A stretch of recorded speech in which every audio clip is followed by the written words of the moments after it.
When I first walked into the gym and saw everything, I don't even know how to describe it. I used to always watch and be like, man, I wish they had that for girls. I would come in there and I would dominate. I would show everybody. I would change the whole, like, everyone's idea of what was possible. I would come and do it. I used to just watch The Ultimate Fighter, and now I'm coaching against Kat Zingano, and it's surreal.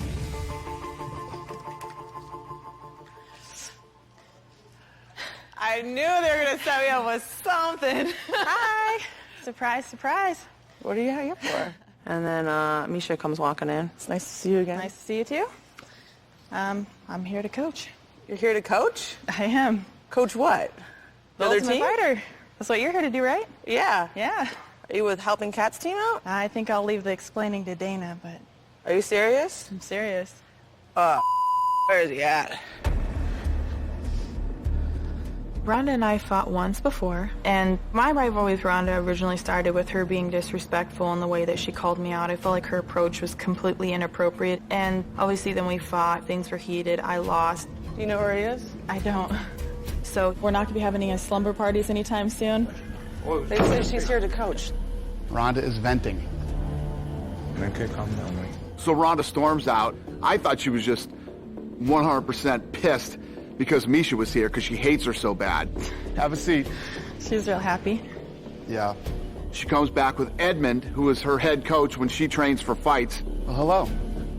Have a seat. Have a seat. So Kat Zingano blew her knee out. She's literally in surgery right now. Literally having surgery right this minute. So your buddy graciously stepped up and said she would love to coach this season of The Ultimate Fighter. You just gave me half a heart attack. She doesn't even...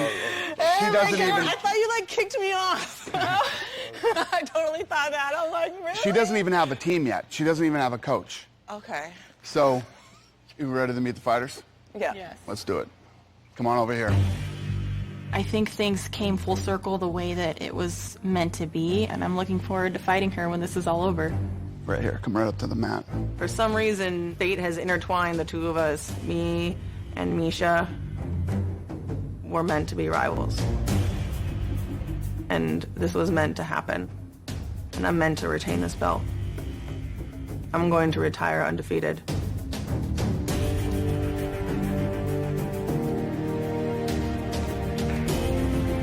I'd said for a long time that I would never let women compete in the UFC, but I was very wrong. The sport has been evolving for the last 13 years, and along with the men's side of the sport, so has the women's. And the women that we have this season are legit, and they've been waiting for this moment their entire life. Welcome to the UFC gym, everybody. Yeah. Surprise, surprise, Misha Tate is here. So Kat Zingano blew her knee out. So Rhonda's best friend, Misha Tate, stepped up and said she would love to coach this season of The Ultimate Fighter, so here she is. It's a monumental season this season. This is what you ladies have been waiting for your entire career. I don't have to give you women a speech. I mean, ever since women have stepped foot in the UFC, they've been some of the most exciting fights we've ever seen. You girls go at it. You're going to make this season great. Gentlemen, you have your work cut out for you this season. And I'm not even joking. You know what I mean? You don't want to be the guys on this season having the women's fight show you up. I know how this works in fighting. Some days you wake up, you don't feel on, your timing doesn't feel right, you might feel sick, you didn't sleep enough. Whatever the thing is when you get up that day, you might feel like $1 million. Whatever it is, don't forget, leave everything you got in there. What you don't want to be is that guy riding home on the bus tomorrow. Do everything you can. Punch, kick, knee, slam, go for submissions. If you ever fought a fight in your entire life, make that fight tomorrow, all right? Yes, sir. You ready or what? Yeah.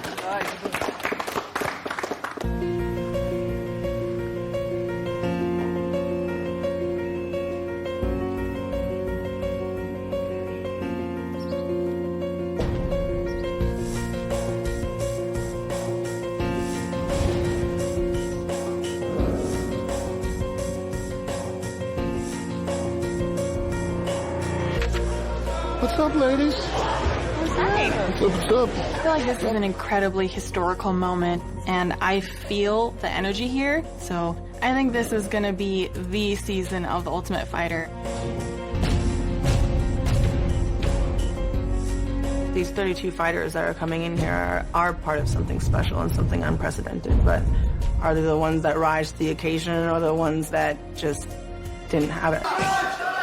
You gotta fight back, man. You gotta fight back. Stop. That's it. That's it. That's it. Good stoppage.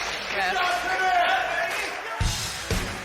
Tim came out like a bat out of hell. Really aggressive right off the bat. He just charged right in for the takedown.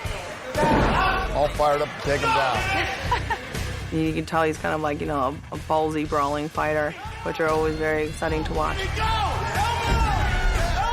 He had a very interesting attitude. I'm sure he'll be a great addition to the house. Nice takedown.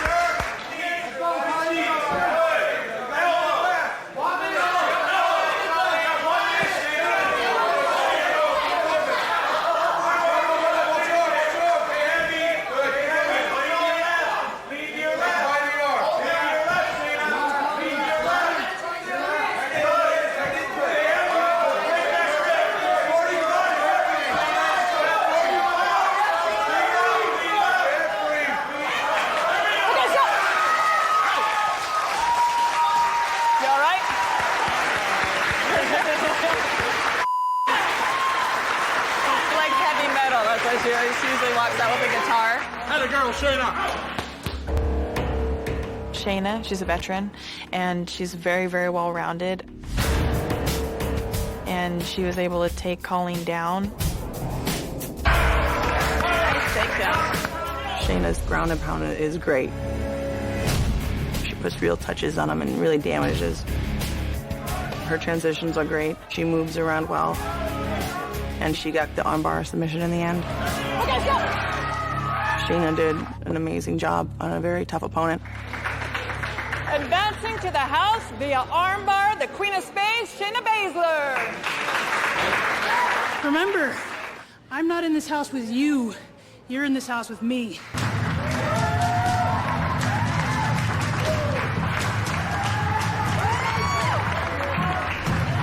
I train with Uriah Faber's Team Alpha Male. All the hard work, sacrifice, blood, sweat, and tears. It's all coming down to this. And I'm going to show the world that this is what I'm made for. Elbow. There you go, Dick. There you go, Chris. Crossface. There you go. Chris, you got one more. Good, good, good. Lock it up. There you go. That's it. Oh, that's tight. That's tight.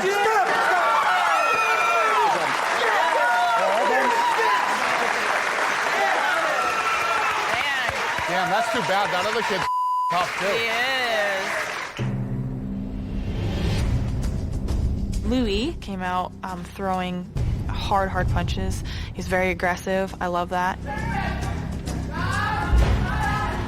Chris had an amazing display of jiu-jitsu. He's got it, doesn't he? I think he does. He had Louis stuck in like a really deep triangle. I don't know how Louis got out of it. Chris ended up in ground and pound trouble. And he kept a really calm head, and he wasn't panicking. He was still looking for submissions and being smart. Chris was able to get a submission. And I think Chris Holdsworth has probably the best jiu-jitsu in the house at this point. Moving into the house, Chris Holdsworth. That does suck. I would have liked to see both of them get in. I know, me too. He came out real aggressive, kind of threw me off guard. So it's all about digging deep and coming back.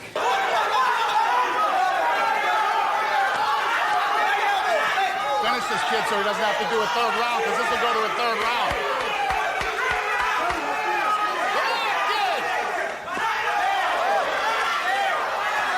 Kid's done. Finish it. Stop the fight. Stop the fight. Stop the fight. Yeah.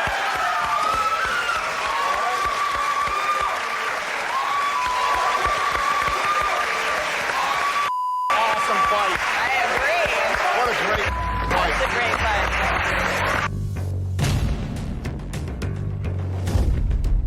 Rafael came out really strong. He was very aggressive from the beginning and got Cody in a little bit of a trouble. It's over.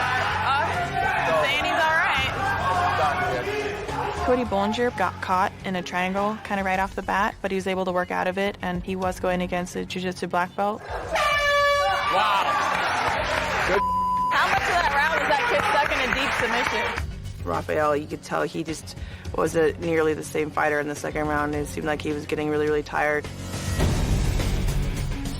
It was pretty amazing to see him just push off, get just the right amount of space, and mix up uppercuts and hooks and straight. He was able to finish the fight there on the feet. There's nobody here that I can't destroy, and you know that, right? Yeah. I do too. So right now the fights are over, and Rhonda and I have a limited time to go back and decide who we want to have on our team. We're going to go out there and give it our best shot.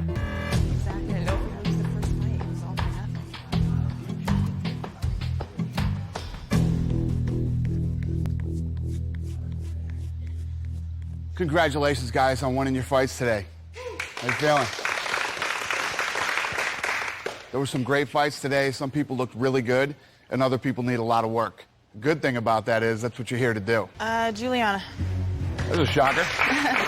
For me, it was really tough to decide between Juliana Pena and Shayna Baszler. I trained with Juliana. I'm familiar with her. She's still in that learning and growing period. I kind of went with my gut feeling that Juliana she's gonna do big things. Rhonda, next pick. Shayna.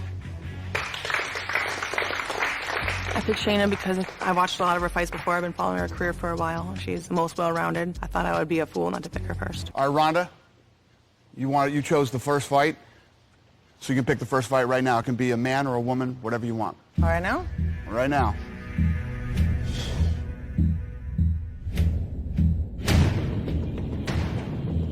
Our number one versus her number one? Okay. Okay. Got it. Put on against the girl she picked number one. Yeah, she killed her. Do Juliana versus Shayna.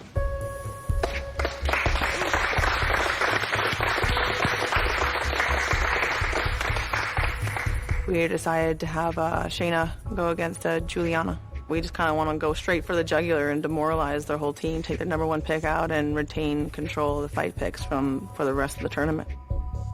Rhonda likes to make bold moves and bold statements, but that was a risky one because she doesn't know much about Julie at all, and neither does Shayna, so I plan on surprising the hell out of them, that's for sure. Basically, Shayna Baszler is the girl that everybody thinks is going to win this thing. Juliana Pena is Misha's friend and training partner. Obviously, Rhonda's sending a message like, okay, we're going to go right after your buddy. We're going to take your buddy out.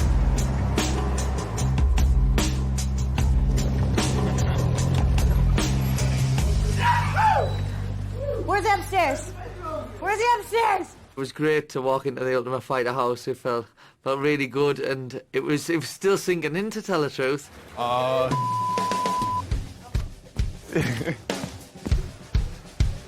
As soon as we cleared the door, it was like everybody made a beeline to the bedroom. I better not have to room with a guy. Are there more bedrooms? And people are falling over each other, and but it was cool. Everybody was super nice about it. Like, nobody got mad or anything when we were in there. Man, the rooms. I'm going to the refrigerator. There's no stairs. Just go for it. What'd you do? You ruined the moment. Sorry. A little hot tub time machine action going on. You never know, there's 8 guys and 8 girls in the house. There's 6 weeks. I know there's some single girls in the house. There's some single guys. So we'll see what happens. There's a couple attractive girls, but we'll see how things play out. We're just chilling in a bath now. Like, we're just hanging out in a giant bathtub, guys. How's it going? I can't really speak for anyone. I can only speak for myself, but I know that I came here to do business, and looking for a boyfriend was not on my list of things to do.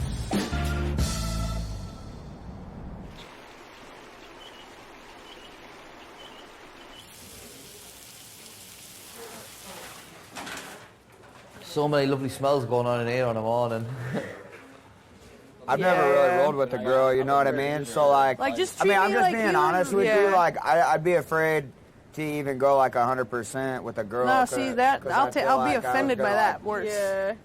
Yeah. Why though? I mean, you are a female, you know what I mean? But so not on the mat. Just that it's like a respect thing. Go as hard as Like I heard with you us on as you go accident. with the guys. We always have something to prove. We're girls going against guys the whole time. It's not like we go to a gym full of females and just train with females. We're training with the guys. Now that we're finally getting that exposure, I think we're going to blow a lot of people's minds. If he goes at a moderate level with you, then he's going to get caught, you know? He's going to get caught however hard he goes. Yeah. Dude, I'm not saying I'm not gonna get hit. No, we're not talking about You know that. what We're I'm talking saying? about getting submitted. Oh, you're not gonna submit me. You're not gonna submit me. Yes. A girl's not gonna submit me.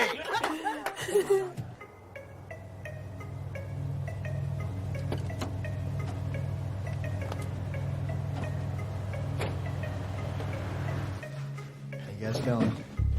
Morning, Sunshine. What's up? Being a head coach and in charge of all these fighters is, I'm not gonna lie, it's kind of overwhelming. I really want to make sure I'm doing right by them. I've helped fighters before, I've coached moves, but nothing to this extent. I want you guys to feel amazing about this experience. I want your training to be optimal. I want you to feel excellent going into your fight. So just whatever you guys need from us, we're here for you guys. I'm really glad that I have a great coaching staff behind me, and my boyfriend Brian Caraway put together the coaching staff, and I'm so stoked. It feels really good to have a strong coaching staff and a strong team, and I really feel like we're bonding well. We're gonna face each other. I'm just gonna make sure that I can touch Brian wherever he goes, that I can touch him. I'm just gonna kind of check. And I'm gonna start first, maybe even with just touching him the entire time. This is my striking range. I'm gonna stay in my striking range so that I can, bang, he's right at the end of my punch the entire time. First day of practice is kind of a recovery day. Everyone's just fought yesterday. We just kind of had a few things that we went over, that I saw from the fighters that I felt was kind of important to critique. And then I kind of let them do what they wanted to do, whether they wanted to run or whatever, and just have a nice, solid recovery day for our first day of practice. And then we'll hit it hard after that. What time was it? 5:58. 58? Let me know when it's exactly 6. Yes, ma'am. When someone's coming forward like that, bait them into your punches. When someone's going backwards, set your kicks up with your punches. All right, let's go these people.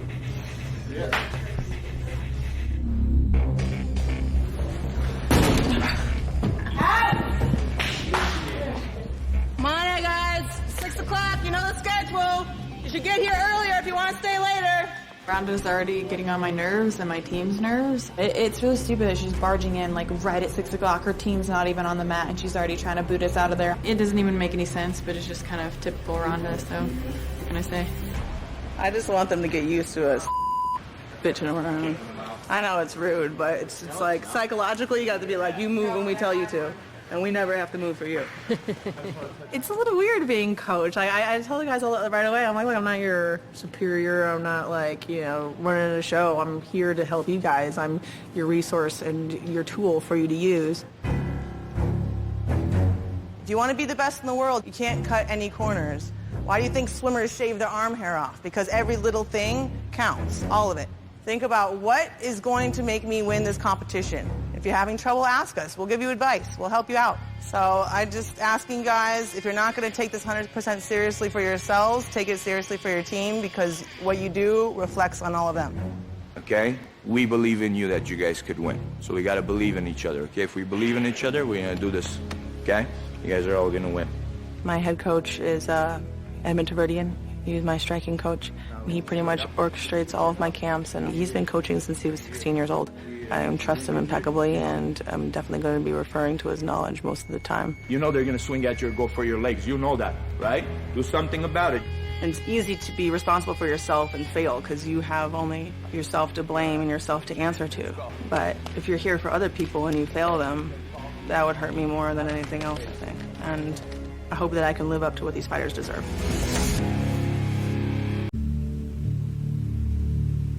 You have to believe that you're going to win impressively in the first round. I can't even think of what they would tell her. Stay standing, I'll still beat her up. Clinch up with her, I'll still beat her up. Take her to the ground, I'll still beat her up. I've been doing this for over a decade. And she's not the one, guys. She's not the one to put the stamp at the end of that. No. She's a submission artist, so that kind of stresses me out. You just got to believe in yourself. Don't worry so much about Shayna.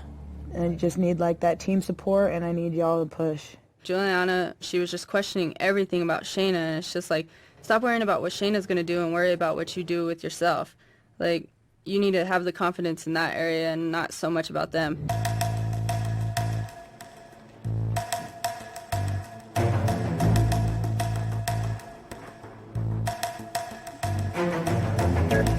We'll start with the champions team. Respect the gold, Ms. Basler.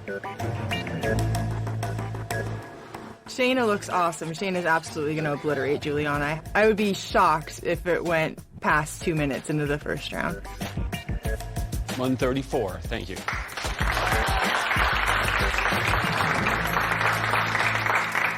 And now Ms. Pena.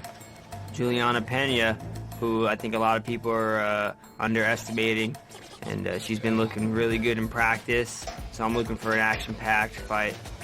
135. Thank you.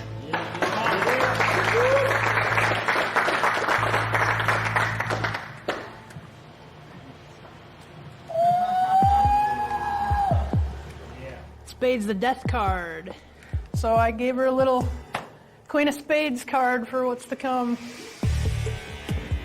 Since Juliana's on my team, it wasn't cool with me. You know, keep your cards at home and don't pull that at weigh-ins. Shayna was already in her head, and, you know, I think doing something like that just makes it even more so. And I don't think that Juliana really realizes with what intensity Shayna is coming.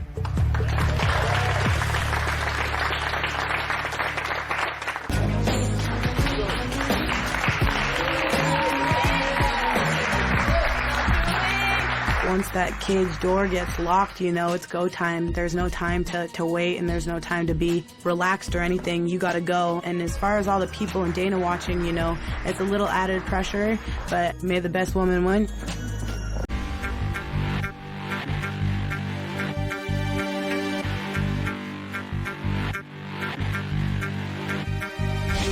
All right, this fight is 2 5-minute rounds. If at the end of the second round the judges declare it a draw, we go to sudden victory. The winner of that round wins the fight. Good luck, ladies.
Deep punches. Digging deep. This girl's afraid of you. She'll break, okay? Use your reach with that nice long jab. Set up that right hand hard. Straight down the cut. All right, second round, ladies. Now bring it on. Come on.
the last of it, dude. It's not the last of it.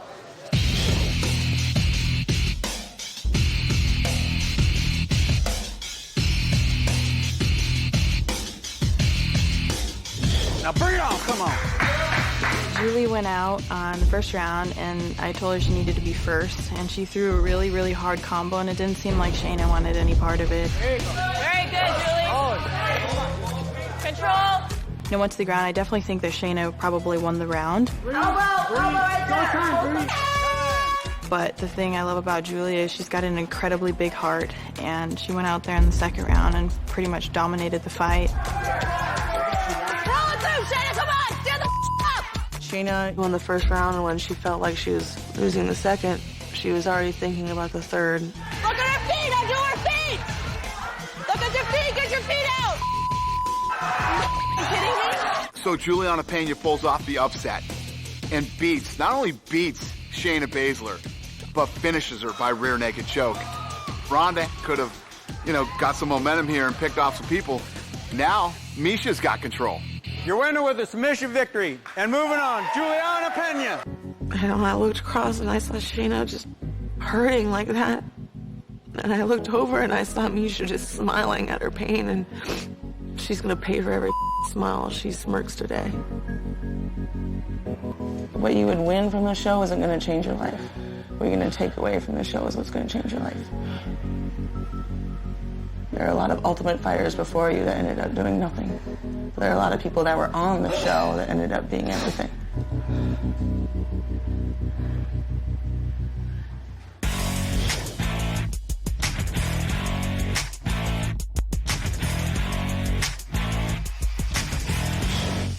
Great fight today, ladies. Congratulations, Juliana and Team Tate.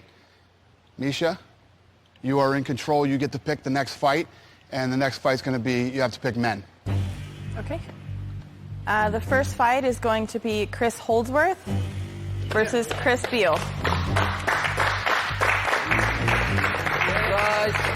We wanted Chris Beal quickly because we noticed that he had a hand injury, and at this point, any kind of advantages like that or things that, of course, in this game you're going to want to take advantage of. So I know he's a pretty heavy-handed fighter, and it kind of takes away 50% of his game. She specifically picked Chris because I know he has a hurt hand. Some pussy. Good luck, gentlemen. Chris is going to beat him with one hand. I know it. Just let you know, you smiling at my girl's pain today is one more reason I'm going to destroy you again. Smiling at your girl's pain? Shane is my friend, dude. All right.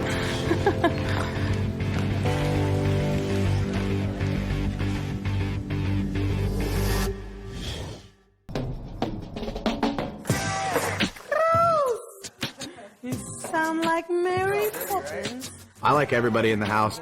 Juliana is really the only one that was kind of bugging me, but she's pretty good looking, so she might be able to get away with it a little bit longer. Roxanne, will you talk in a British accent with me? I'm trying my utmost to do such a thing. Today, Juliana decides that she wants to spend every second in the house talking in a horrific English accent. Listen, you dirty little y'all need to stop cleaning your dirty silverwares.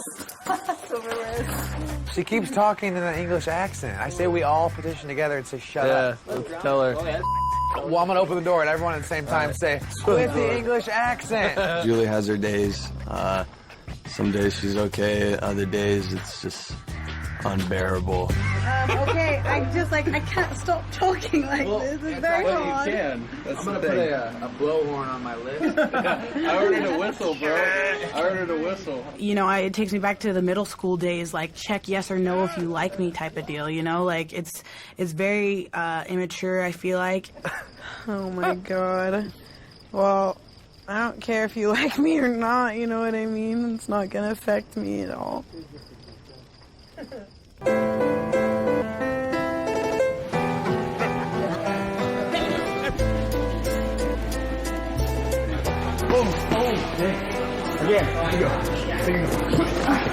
Nice! I just want to bring this up. So, while we're here doing the open workout, Jessamine comes up to Raquel and names off every girl fight we planned on matching up against each other and the order. Which means someone told them from our team. We found out that someone told Team Rousey about the girls' matchups, who we wanted the girls to fight and win. I think it was Juliana. I know that she's your friend. No, we want to know that stuff too. Yeah. Juliana's fought already, so she doesn't give a about the matchups, and who knows. I actually think you're right. You're saying that I told the other team the matchups. That's ridiculous. That's the stupidest thing I've ever heard in my life. We know you told them. That's all there is to it. Okay, well, I didn't. We know You're you making told stuff them. up. We know you told them. You're so full of It's hilarious. You're so... Wow. Logically speaking here, who's the one girl who's fought so far? Juliana. Who's the one girl who doesn't care if the other team finds out who we're matching up against? Juliana. Who was up the past 2 nights hanging out with the other team? Juliana. No way. I think she'll deny it and deny it and deny it, but she's got a huge guilty look on her face. She's got guilty spelled right across her forehead. I don't want to be pointing fingers. However, Roxanne, you sleep in the same room as them. Did you say anything? When we first started rooming together, we made a pact not to talk about training or anything like that.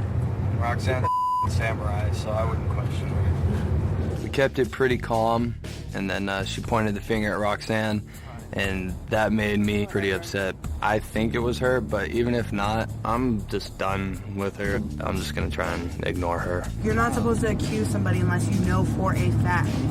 For a fact. Just brought up some facts. Some facts? What facts? You have no facts. You have nothing. No one likes a rat. That's a fact. Because you're messing with my livelihood, right? I'm here for one reason, that's to win fights, and if we don't keep control of these matchups, then that can make my life a lot harder.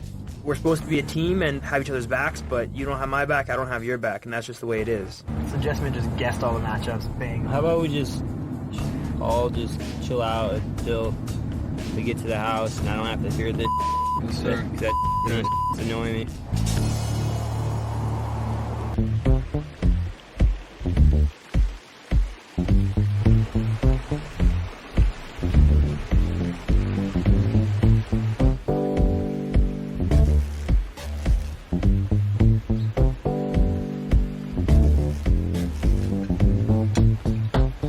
Yeah, everybody does pick on Juliana a little bit, a.k.a. I call her Pocahontas, because she kind of looks like her. People get a lot farther being nicer than being... Right? Some chicks like the rude dudes. Not me. I'm too sensitive. I like Chris a lot. I think he's a totally nice guy. He's not a follower like the rest of the guys. I feel like he's a leader. So how long was your longest relationship?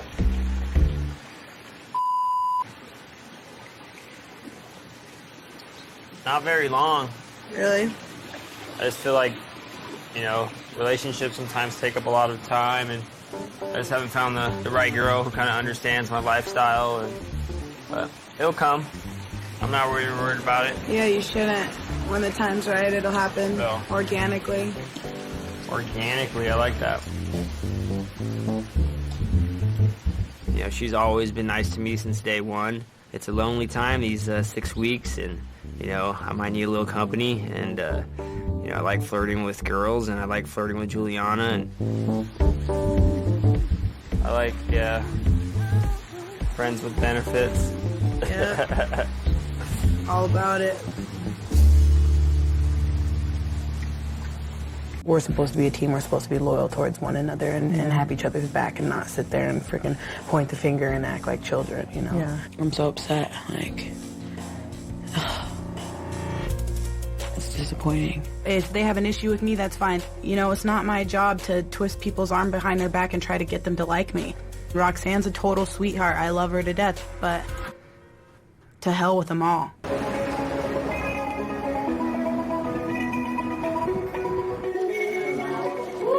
We're going to the Red Rock to hang out and watch the fights and just kind of relax and get your mind off of the house for a little bit. We're watching the UFC Brazil and all just hanging out, having a good time, and just chilling. The fight start yet?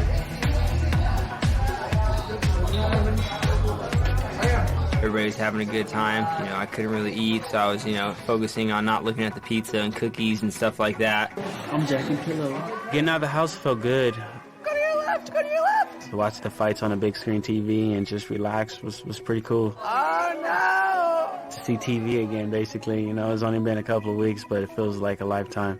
I'm going to have some wine. Yeah, go get Rick Marlena. I'm not going to get ripped, but get smushed. Red Rock was awesome. I was sitting watching the fights and I looked over and I seen Misha, Rhonda, and Caraway at the bar.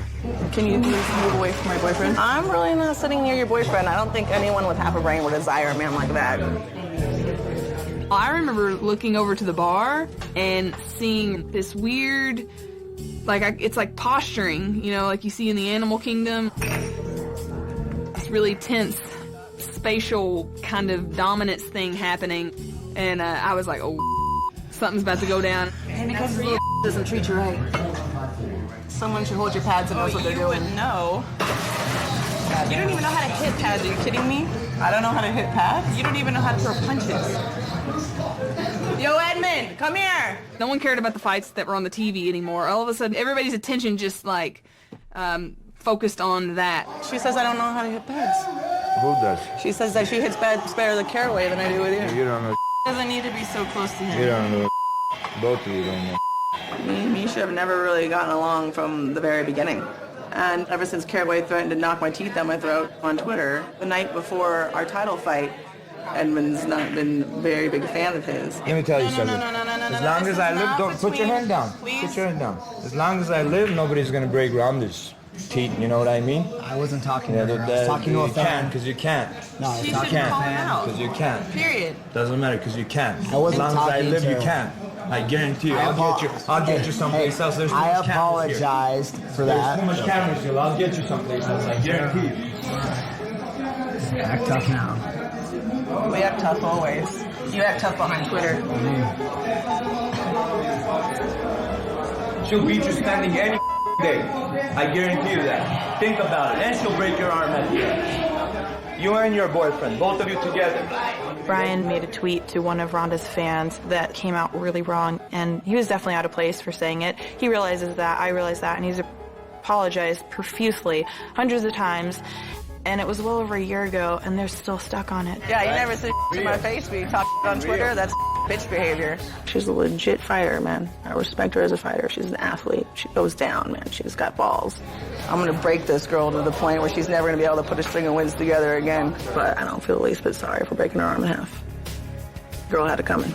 Yeah. Another Red Bull vodka, please. Nice. Grab her ass, Brian. Yes, give it a good squeeze.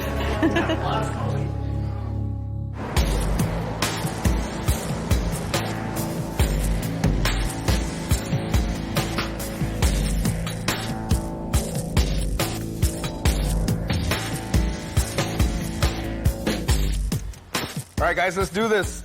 On the scale, Chris Beal. Chris was asking me for the first fight, and it takes a real fighter to be like, this hand, I want the first fight. 136.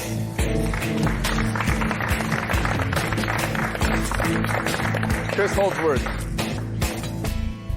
Personally, I love the style matchup. I think Holdsworth is going to be able to time takedowns really easily because Beal's so committed off of his strikes, and you can kind of see him coming a mile away. 136. I think Chris Holdsworth's going to take Beal down and submit him. That's how I see it going, first or second round.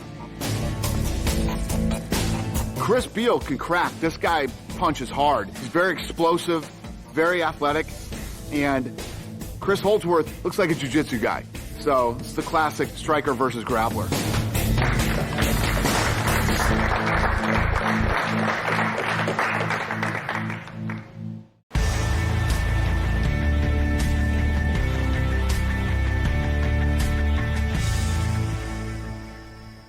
Did you guys see the letter she wrote me? No. What? I got this today.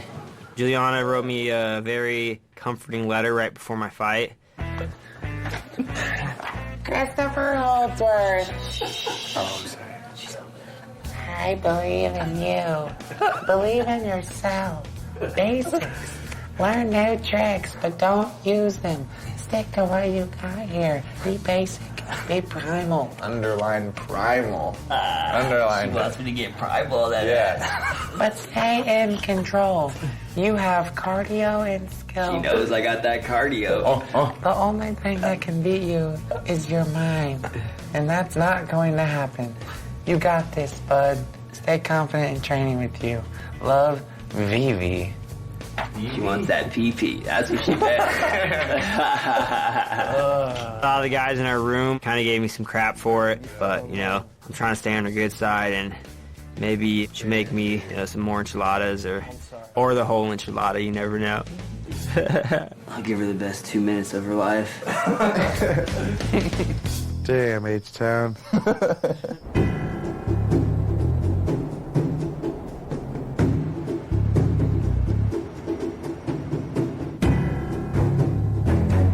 Nobody does it better than me.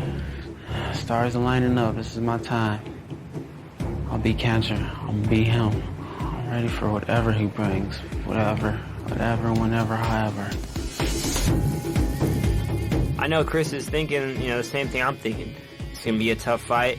I know he's been through some tragic times in his life, but I worked so hard for this, and I'm not going to let him take this from me.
This fight didn't go at all like I thought it was gonna. I thought Beal was gonna stand up and try to knock Holdsworth out, and Holdsworth was gonna do everything in his power to get this fight down to the ground. Wrong. Complete opposite. They stood, they traded, and every time Holdsworth would throw the straight right hand, he would catch Beal with it, and he hurt him every time he hit him with it. Chris Holdsworth basically executed a perfect game plan. He kept Beal at the end of his punches. He was able to set up his takedowns beautifully. He landed some really hard rights, and it kind of just seemed like it took the wind out of Chris Beal's sails pretty early on. Chris was doing everything well. He was just hesitating. Back in again, back in, come on!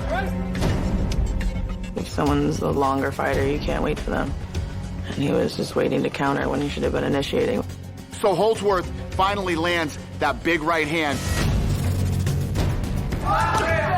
drops him, and then jumps down and submits him. I didn't see that happen at all.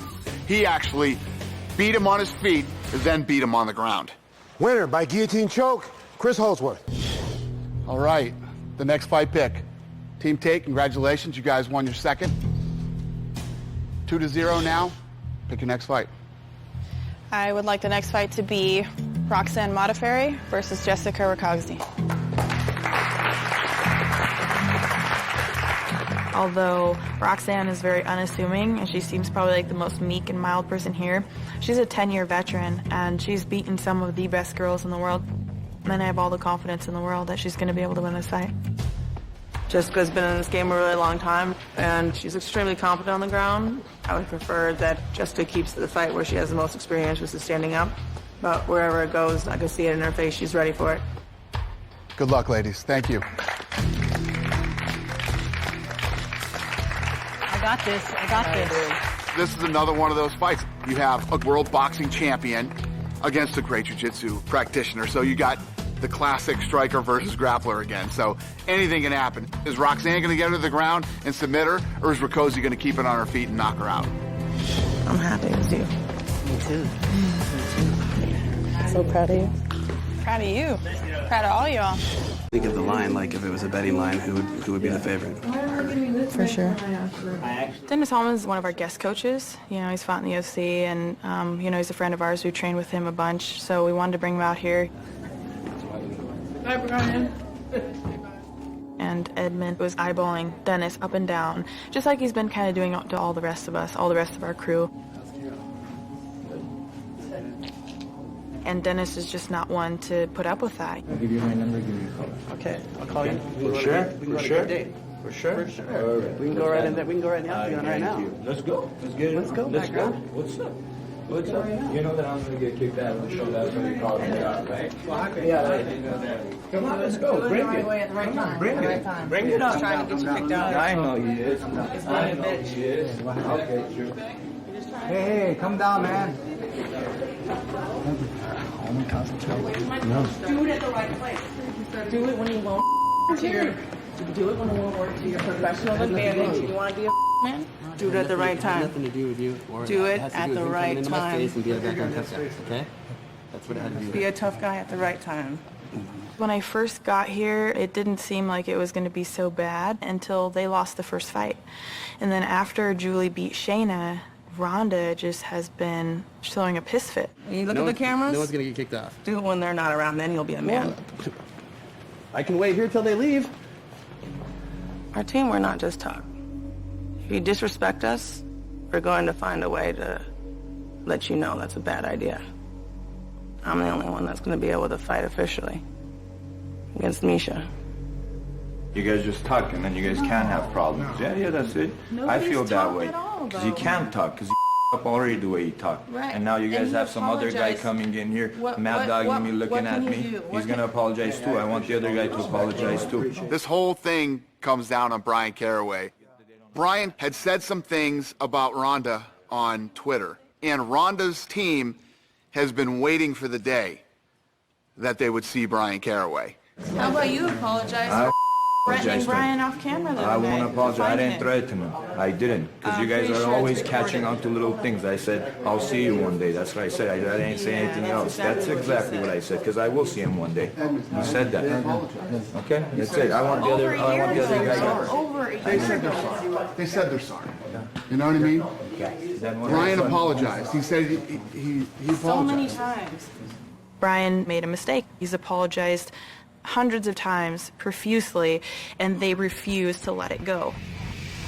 There's a lot of bitches involved that don't have fights scheduled that think that they can just run their mouth and disrespect everyone. They're acting like we started it. No. We'll finish it. I'm staying here till everybody leaves. It's not good.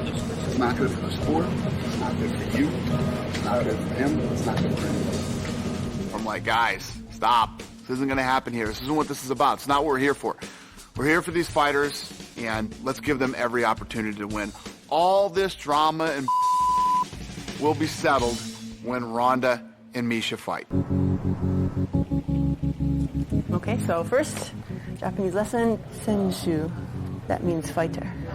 Or player. Watashi wa senshu desu. Exactly. Very good. I fought Roxanne in Japan 8 years ago, and I was terrified. I took the fight on short notice, and that was when she was at the top of the top. Let's try it again with feeling. Sogo kakutogi wa tanoshii desu. Your turn. Sogo kakutogi wa tanoshii desu. Very good. High five. Exclamation point. I won, and in such Roxanne fashion, we left the venue together and she showed me all around Tokyo. And she told me that she really hopes that me beating her gave my name the push that it needed to be famous. I remember her saying that to me. That's just like her. Yay! I'm so excited about having activity to pass my time. You caught on pretty quick. I've been living in Japan for about 8 years. I'm an English teacher, and living in Japan is really fun. It's really exciting and stimulating, but I knew I had to come and give this my all because the UFC is my dream. If I'm going to do something, I want to go for the top. You know, my parents always said, if you shoot for the stars, you might reach the sky. I like that saying, so... Roxanne's the sweetest person in the world. She wouldn't hurt a fly. And yeah, if you seen her on the street or talk to her anywhere, she would be the last person you ever think would be a cage fighter. Like my crocodile socks? In the land of make-believe, we can have turquoise alligators. Is it going to eat my knee? Oh my god! My knee! Not my leg! Roxy is she's so funny, and I love her so much. Like, she's so genuine and so pure and just so good. I'm like, dang, Roxanne, let me get a handful. Handful of what? Roxanne is awesome. She's just one of those people that really has a positive attitude.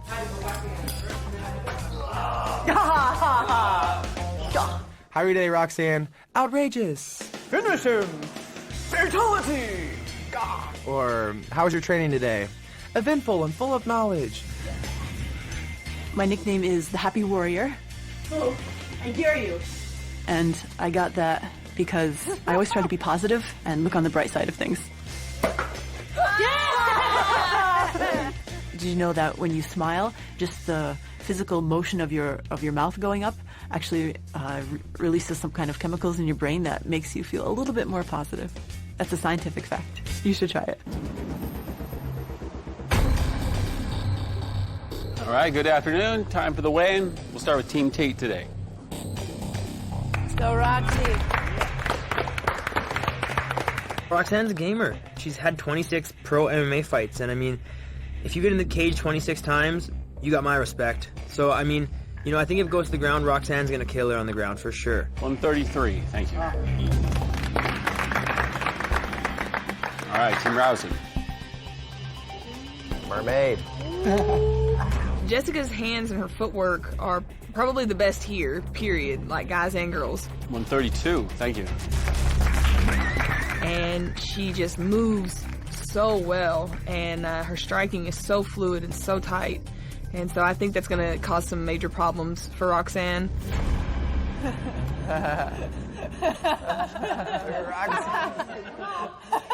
Weigh-ins today were cool. Roxanne had her nunchucks, and Jessica had a nice little dart gun or something. They messed around a little bit, and then they squared off. Roxanne, she's all smiles, but as soon as they went to that stare down, that smile was gone, and she looked freaking scary, man.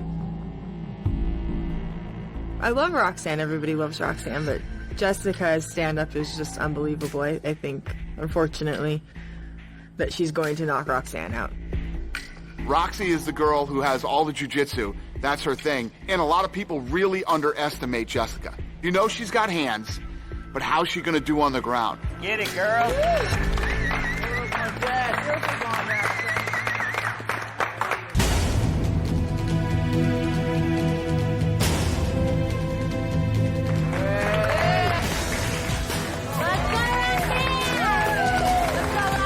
What do I think about when walking to the cage?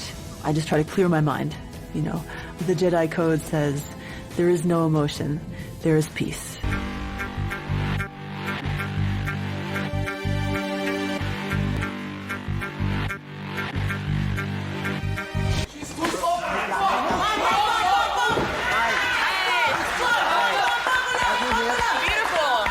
Heavy hits, Roxy. Roxy, you're doing a great job. Roxy, get your right leg out. Stand up, you got it. There you go. Cage first. Cage first. You're on top. Make your pay for it. Come on, Joe. Heavy on top. Roxy, keep it tight. Slowly move. All the way out.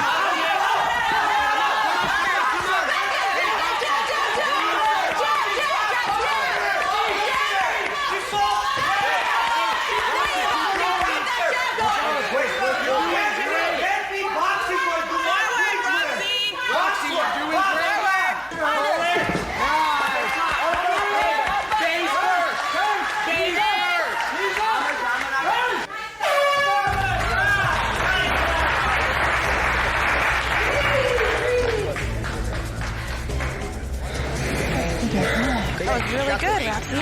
Nice job, Roxanne. Great job. You won that round, okay? She can't take you down. She's too slow for you. Do you understand? Okay. Keep moving. Make her miss. Make her pay. One takedown. Ace. Just one. Can you give me one takedown this round? One takedown. One takedown. Good. Put it in, Jess. Put it in. Okay, second round. Second round. Ready? Fight.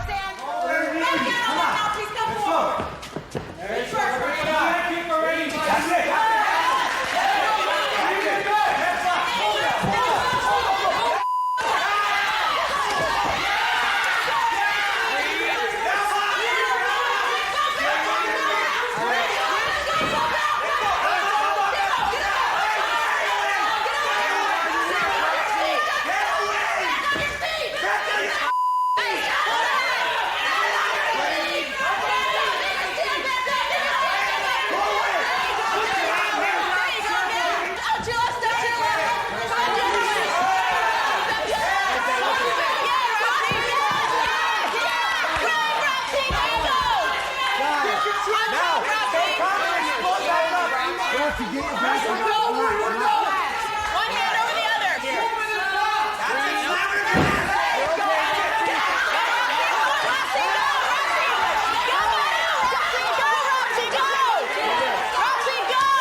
It's better to learn from winning than losing, man. And then in the second round, Jessica did much better with her striking and just being, quick and explosive.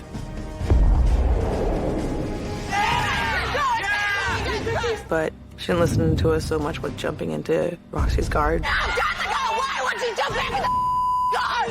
Stand up! Roxy is a very competent grappler, and Jessica made a judgment call, and she went for it from there, and it ended up working for her. Boom! She dropped her. Roxanne's head hit, and she set up, and she did that thing where, you stare off at the lights for a second. And I thought, oh, it's over. It's over. To see Roxy like that, God, it was emotional.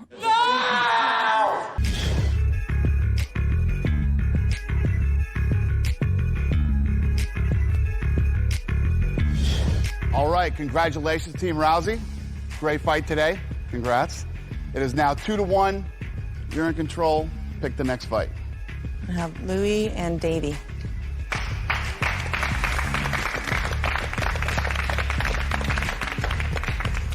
Davey just seems like he's really ready to go. You see that switch happens when he goes from I'm Davey, look at my moonwalk, to he hones in. So I felt like he was the one that was the most ready to go.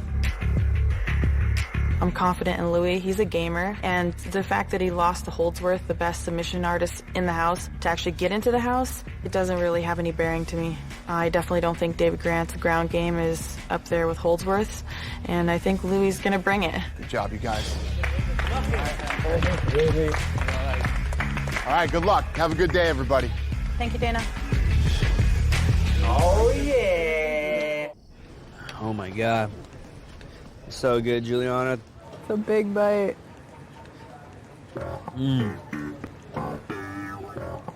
It's definitely tough to stay away from the crappy foods and, always eat clean. And so far, it's been pretty hard, and it's just going to get harder from here on out. Do you want more, Anthony? Here.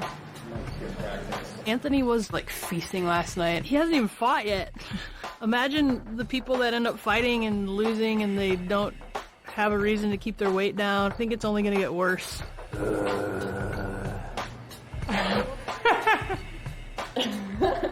Look at my stomach.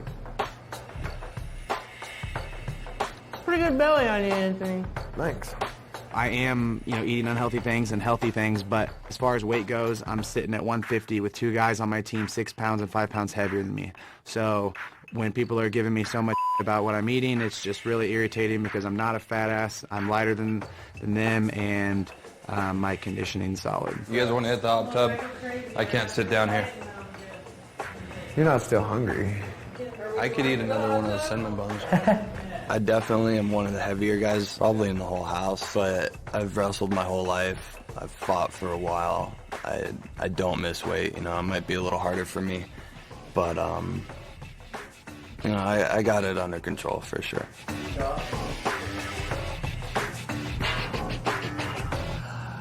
Yeah, I'm done eating.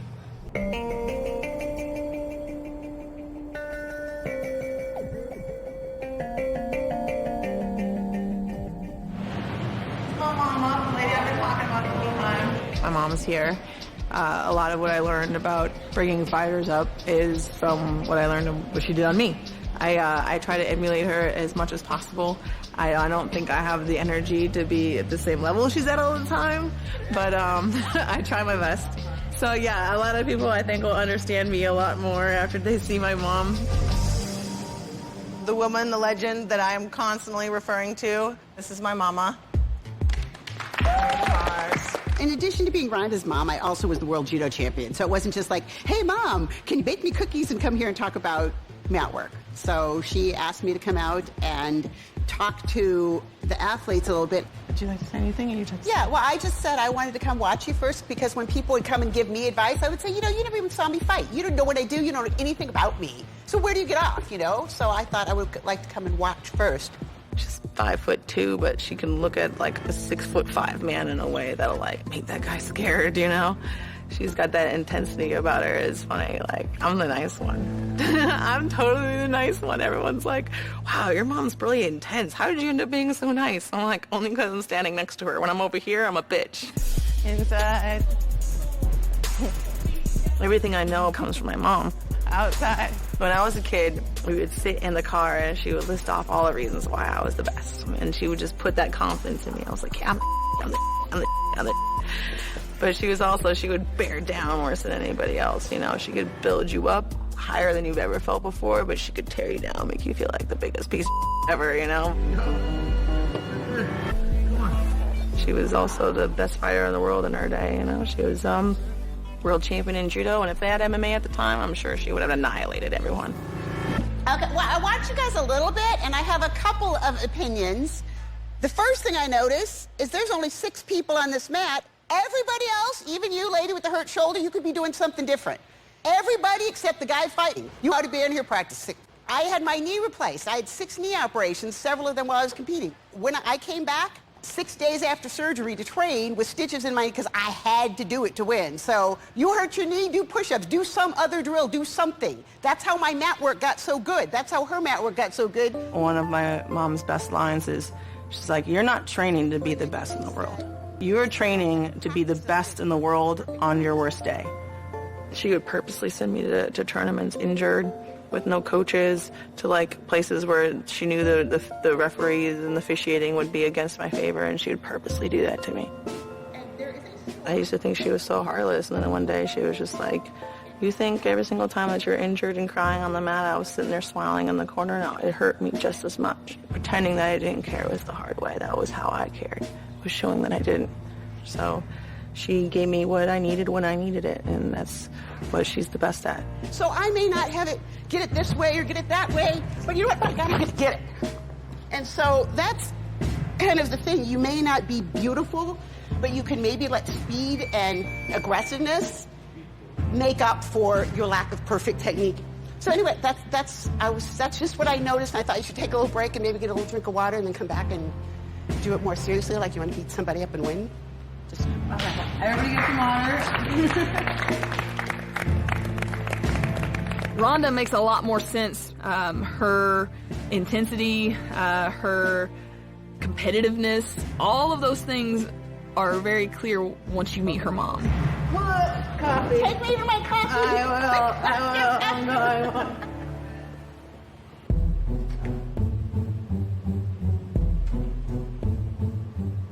So obviously there's been some tension between the teams, and we came across the fact that Edmund looks a lot like the Count. And so we kind of had this play on that. We got a little figurine, and it has like the unibrow like Edmund has, and we taped an eyebrow waxing coupon to it. We just decided we were going to plant it in their room for Edmund to hopefully find.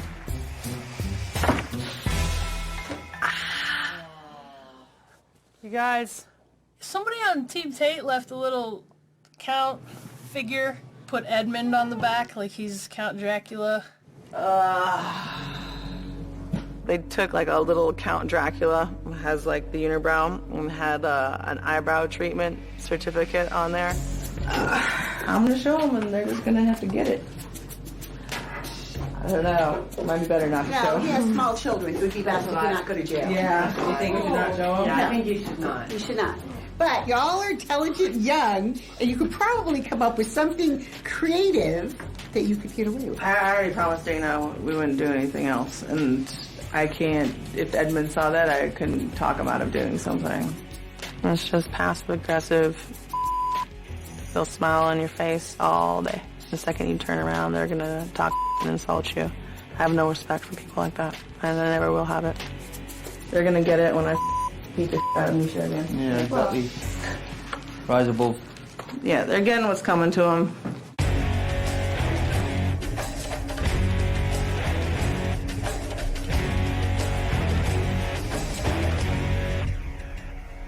Good afternoon. Time for the weigh-in. We'll start with Team Rousey again. Mr. David.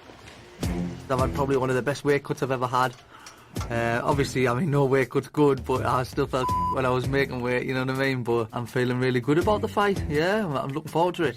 135.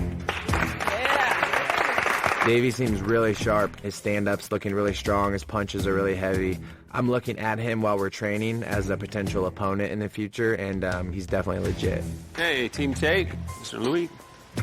I think this is going to be a great fight. You know, hopefully Louis goes out there and imposes his will and finishes the fight or wins the decision, and we regain control and keep the ball rolling and win for Team Tate. 135 and a half. Thank you. This is an interesting fight. I don't really know what to think. I mean, does that look good? I mean, he was manhandling Holdsworth in the beginning of their fight, and then he got submitted. And in David Grant's fight to get into the house, came in and finished the guy. So both guys looked really strong on their fight to get into the house. I don't know what to expect, but it should be a good fight.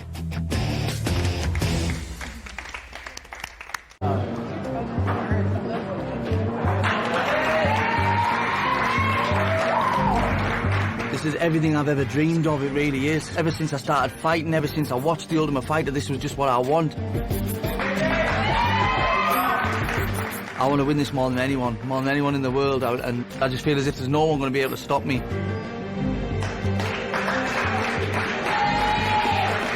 When I walk out to that cage, I'm thinking I'm the best in the world. That's it.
What can you give me for 5 more minutes?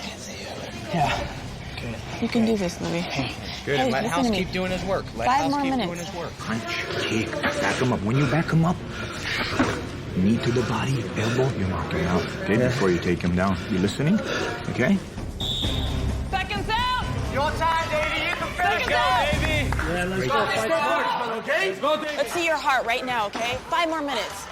Ready, David? You ready, Louie? Fight!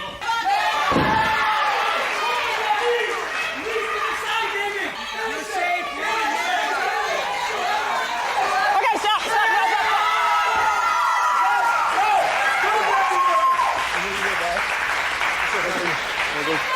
Good job, Davey. Nice, Davey. Louis came out with a big gash over his eye, and a lot of fighters would have quit at that point, but he didn't. He went out there and he still fought his very best. David just went in for it. He went back to softening Louis up a little bit more, and then when he saw the choke, he went right in for it.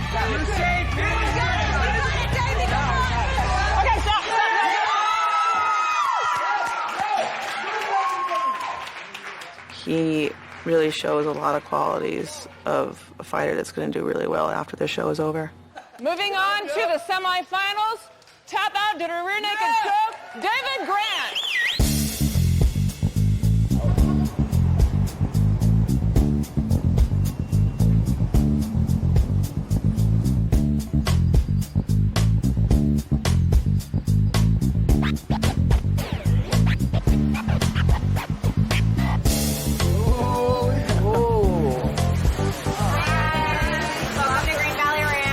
We're at the Green Valley Ranch to watch the fights.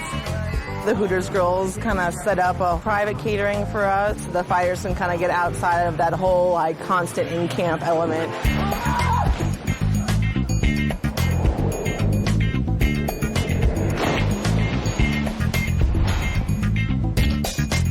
You know, it was amazing to just get out of the house, but to be, treated so well was fantastic.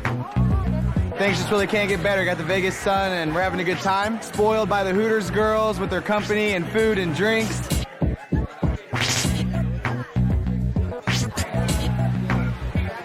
This time, Rousey's kind of minded her own business and kept to herself. As long as she hangs out in her little corner, I'm cool with it. Him and Big John are my 2 faves. If I could have Herb Dean and Big John referee every one of my fights, I would do a little dance. It looks something like this. That's my referee dance.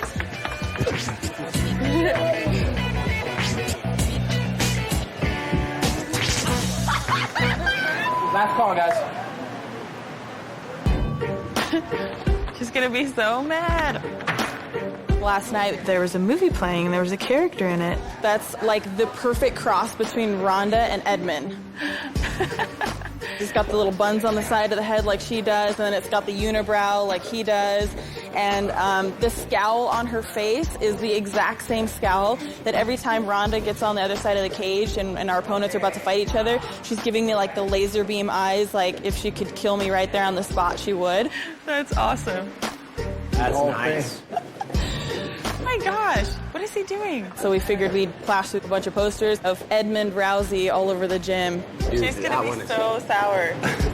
So we'll see what they make of it. Master Tom, let's go.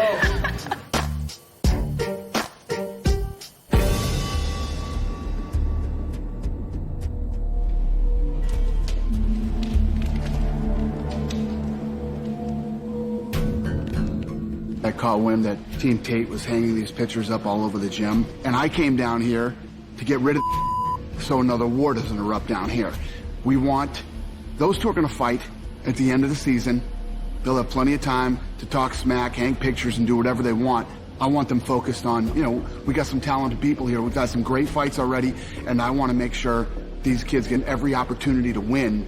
This kind of they're trying to pick another fight and then blame it on Ronda's team. I don't know. I don't know if I'm going to talk to Misha. We'll see what happens.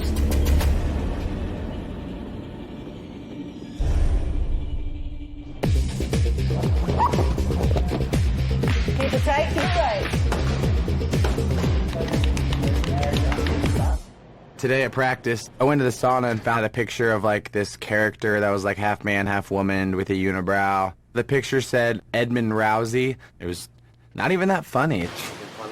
coaches, like you, Rhonda, and everybody, but they took him down or something. But one of them still up and saw that. So I was like, hey, Edmund, I just want to let you know there was offensive pictures of you up on the wall. Who had it? I don't know.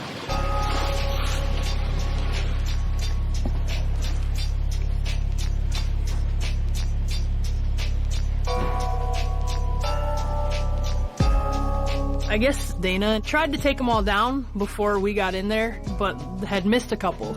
And Anthony saw it and shows Edmund, and Edmund just disappeared.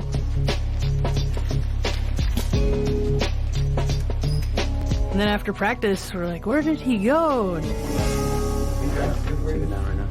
is it me or them like pointing out the eyebrow and Armenian thing?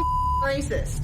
You know, like, I'm gonna draw a really, really offensive parallel, so I hope you don't draw offense. But if they put pictures of Chris up that look like Ashy Larry, wouldn't you say it's racist? And they drop around a bunch of unibrow pictures of Edmund and discounts for eyebrow treatment, that's some racist.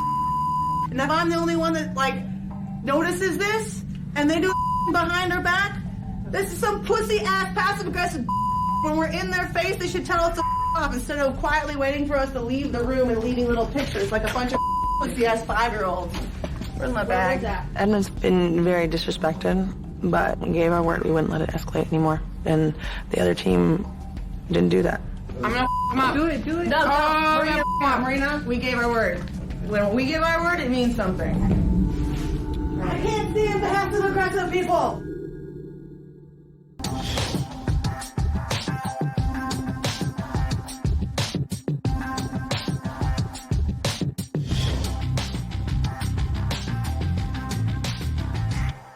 All right, congratulations, Team Rousey, for your win today.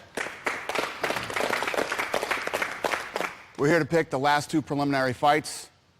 Since you won, I'll let you pick them. Peggy and Sarah.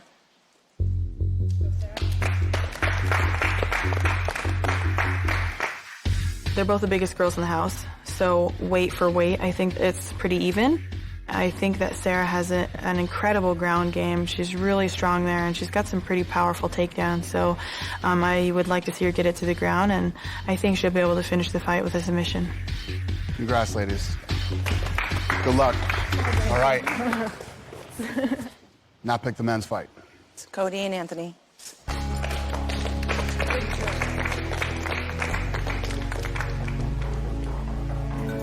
Anthony has the least amount of pressure and all the right tools to make this work.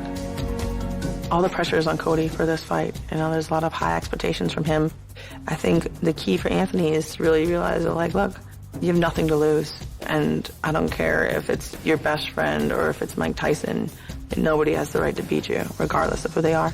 Good luck, guys. Cut some weight. All right. Have a great day, everybody. All right.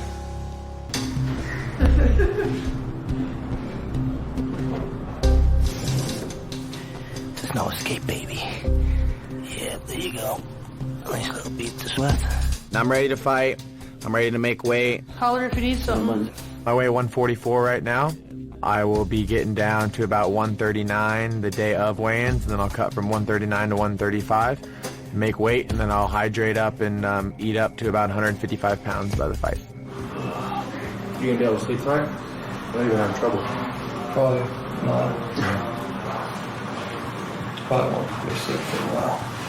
A little tired, starting to get down to weight. You know, you got to be mentally strong in this sport or you'll fail miserably, and I struggle with it a little bit, but at the end of the day, I'm here to win, and I'm going to be ready mentally, physically, and every way I can. Come on. 20 seconds. Keep moving. Whole time. Don't stop. Don't stop. Don't stop. Don't stop. Don't stop. Keep moving. Keep moving. Keep moving. Walk around. Walk around. Walk around. 10 seconds. 1, 2, 1, 2. Come on. Do it. Go. Finish strong. Finish strong. Come on. Finish strong. You got it. Come on. 5 seconds. 5, 4, 3, 2, 1. You're out.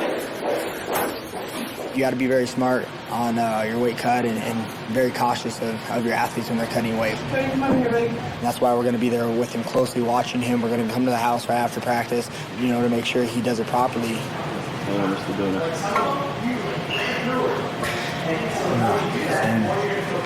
Same. A little bit lighter, like a quarter pound, 41 and a half. Don't worry about it. Don't worry about it. 41 You're and a gonna half. keep working until you get here. 41 and a half.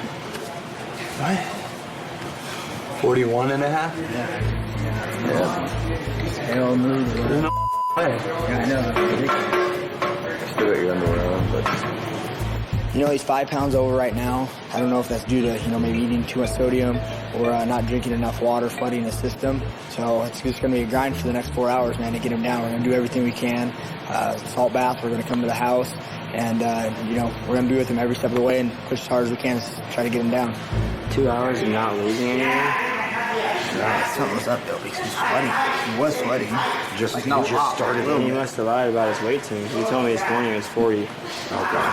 He told me 41 this morning. Yeah. He told me 41 last night, and I said he went 41. So he just the same. All Cody's fights before the fight to get in the house have been at 145 and even heavier. Oh my God. We're not doing we can't give up early. I'm the same. I know. We're gonna try something different. Hey. So I think he just mentally broke and got down to around 140 and just his body stopped sweating, and I feel bad for the guy. Here, no, listen. I'm sorry, no, you're right. You're not thinking. No, you're not thinking clearly right now. You will hate yourself forever if you don't try your hardest to make weight. Okay? Hey, I'm coming over to the house if you like it or I'm not not. gonna let you do that. No, we're coming over. We're gonna try everything we can. And so we gave it our best effort. I'm not giving up. Okay? You're not gonna give up. Cody's he's upset. He's not sweating. He's not losing any weight. Then we said, you know what? Hey, we're going to come back to the house with you. We're going to put you in a salt bath. We're going to do whatever we can. We're not giving up on you. You have 4 hours. We can do this as a team. You can't promise me. You can promise this little girl. Okay? You're going to do it, okay? We're going home. You're still crying. That's good. You got tears. You got water in you. I'm going to pull it out. All right, let's get him in here right away. Where's he at? Come on, bathroom. Reese, get you happy in an ice bath. Shock your body a little bit. Can you please hop in there? The ice bath's gonna make you feel better even if you quit. You're not even gonna try, Cody? You're just gonna give up like that? You're not even gonna try? Yeah, I can't make it. You made it before, man. You can make it now. Cody Bollinger came in this morning. He was at like 41 and a half. We put him in the sauna, and we put him back on the scale, and he's 42. It's physically impossible to be in a sauna and be sweating and gain weight unless you're ingesting something. I can't make weight.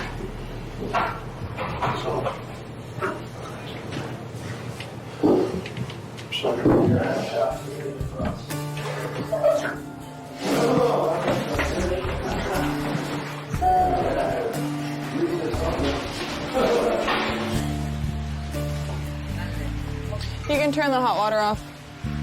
Bri, you're done. When I heard that he was just giving up, it was just like, no, he's not giving up. Like, he's not going to have the regret to where he just can say that he just gave up. It's going to be that he just couldn't do it. He couldn't make the weight, but he did everything that he possibly could. So I went around the corner and I was like, dude. Is there another method we can try? Like, go back in the Epsom salt bath? I really appreciate you guys trying, like, but I'm not gonna make the weight, so. This is no reason to give up at all. You have family that believes in you. You have teammates that believe in you. You have hours still. Don't give up. Huh? Are you gonna do it? Jump in the bath and try it. Let's go. You're not giving up. Come on. I know we've all had those breaking points where weight cuts just get hard, but we all have a reason why we got here. We all have that heart. We have that determination. We have the goals. He has family that's standing behind him, a wife and kid, and like, you're not going to give up here. So we got him back in the bath. But whether you or not, with your foods and everything else, you're sitting here pushing now.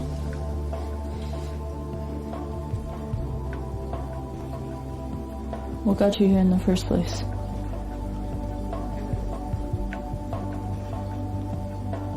finally convinced me, and I jumped back in the bath to, say whatever. Got 3 hours, let's see, if I can do it. And then it was already too late. I was given enough time. I was given what I needed. I could have made the weight. I just, I don't know. Just couldn't get it. There's no excuse, whatever. I quit. That's all there is to it.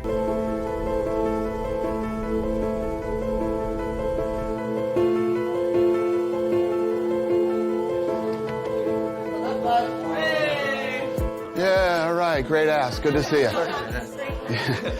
Guys ready? Let's go. It's the day of the weigh-ins. I get a call that Cody's having trouble making weight. So I came down here. I wanted to bring him into the gym, and I wanted him to tell everybody, not just his team and his coaches and assistant coaches, but Rhonda's and everybody else's. Just come on in here, guys. Gather around.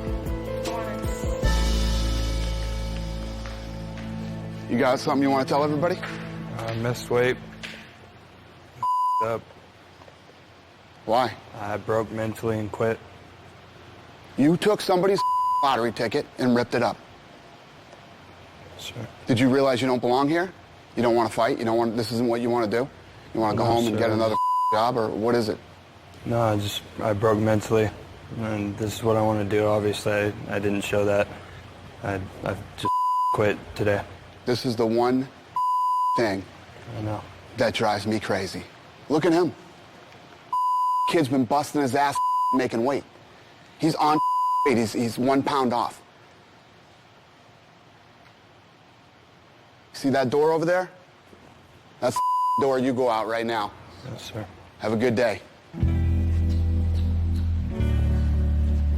There's no excuse, absolutely no excuse. It's a bad reflection on himself, and it's a bad reflection on our team. And personally, I'm a little bit embarrassed. He was the #1 pick, and he didn't even make weight. So it's on him. Whether he wants to believe it or not, right now to himself, he didn't make weight because he doesn't want to fight. I feel sorry for Cody, and I feel sorry for his family because I know that's what he's doing it for. I wish he would have pushed harder and made the weight, but I hope he can learn from it. So best.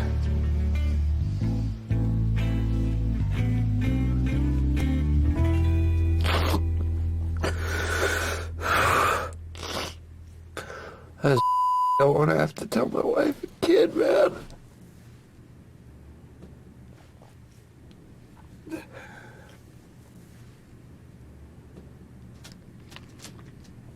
This was my shot, dude. This was my shot. Up.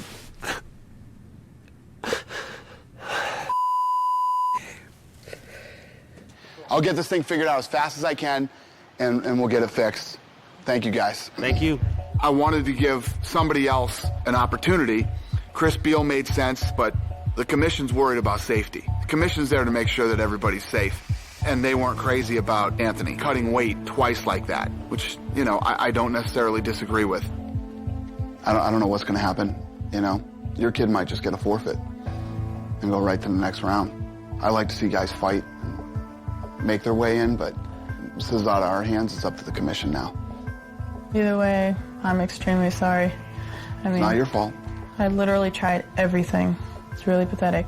And the fact that he was our top pick and pulls that, come on. Yeah. Give me a break. Cool. So just hang with your crew. I should have an answer in 10 minutes, and I'll let you guys know what's going on. All right. All right? Thank you. Thank you. Thanks. Back in the game, it looks like, Betty. No, in 10 minutes. Cool. As of now, it looks like Beal's probably going to be the best one to replace him. Our other 2 fighters are on suspension, so we really have no one to offer.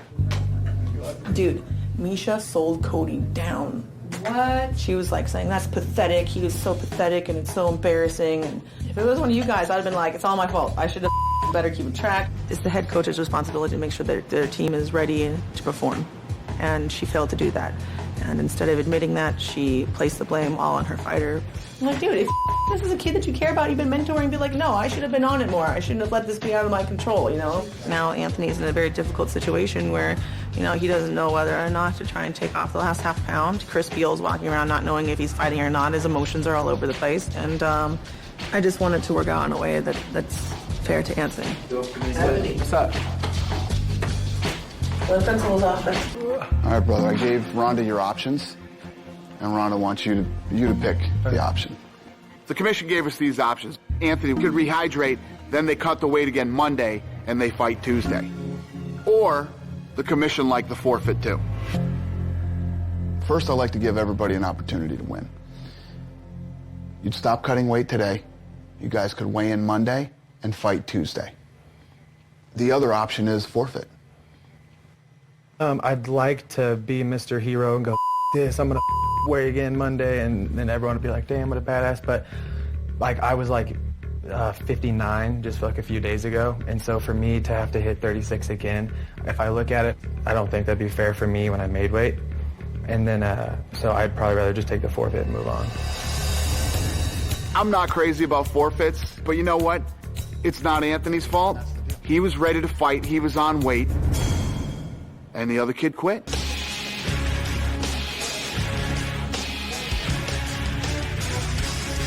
All right, ladies, let's do this. On the scale, Sarah.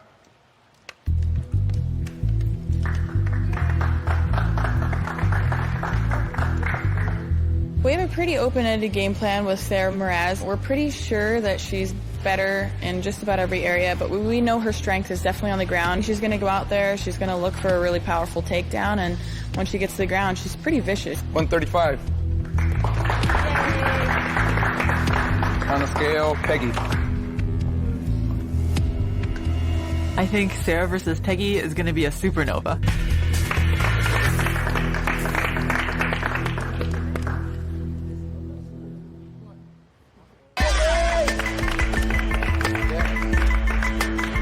I think I'm a very composed fighter. I don't come out swinging for the fences. I pick my shots. My punches are accurate. I place them where I want them, and I place them to hurt the other person.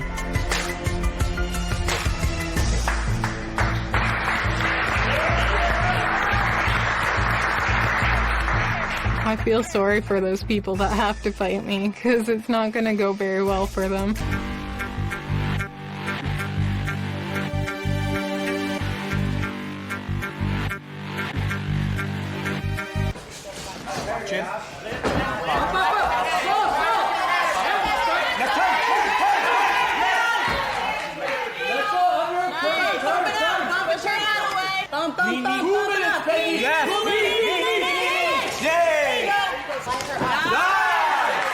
Nice, Peggy. Keep double up the jab. No problem. No, on it.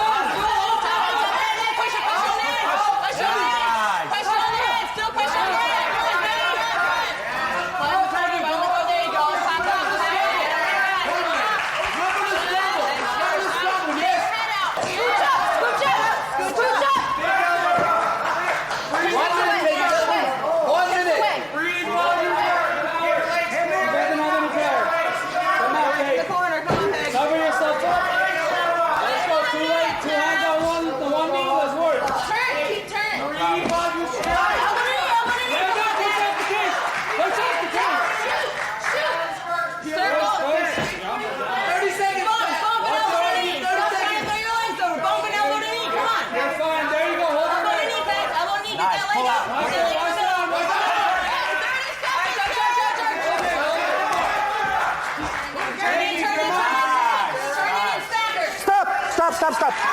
Good job.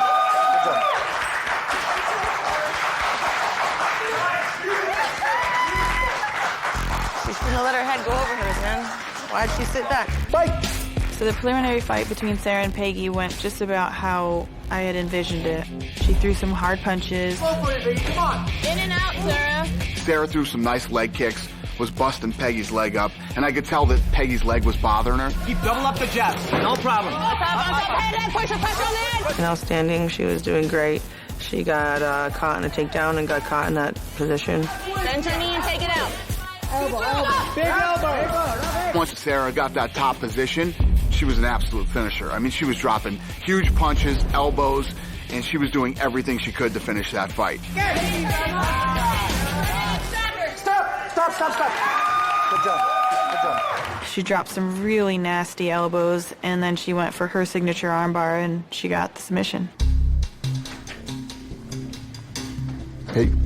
Like always, I like to sit down with the coaches, talk about the semifinals, see who they like, what matchups they want with the men and the women, and then I like to bring the fighters in themselves and ask them who they want to fight. Who do you think is the best fighter here, as far as girls go?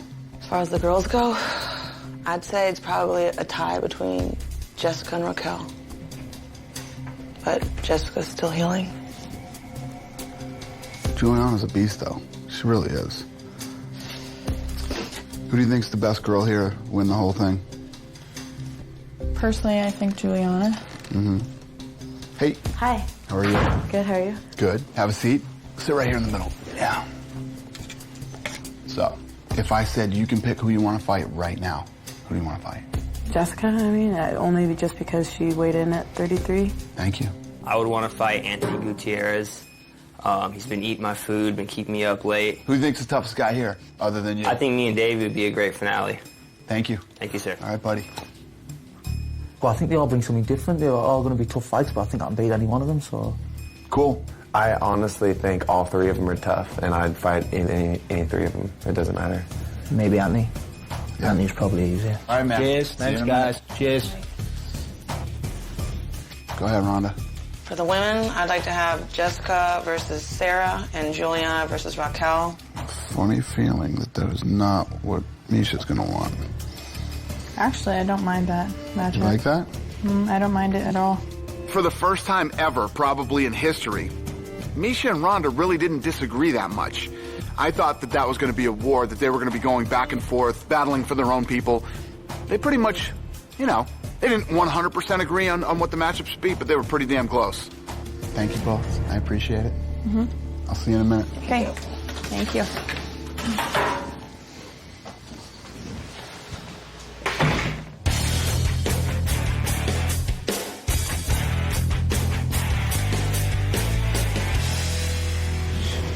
All right, guys, we're here to pick the fights.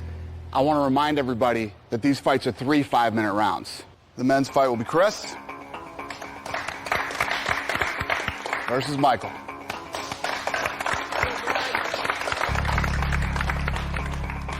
Chris is probably one of the favourites, but I think I've got what it takes to definitely beat him. So I'm looking forward to the fight. I know Mike's going to be ready, but he's never fought a fighter like me, and I'm going to bring it. That's all I can say. Sarah versus Juliana. Sarah versus Juliana, another interesting fight. I think that, Juliana, you saw in her first fight, she's a tough girl. She goes in and she fights her ass off. And I haven't been 100% sold on Sarah, but if she beats Juliana, I will shut the hell up. I will jump on the Sarah train. Good luck, ladies. The men's fight will be David versus Anthony. Yeah.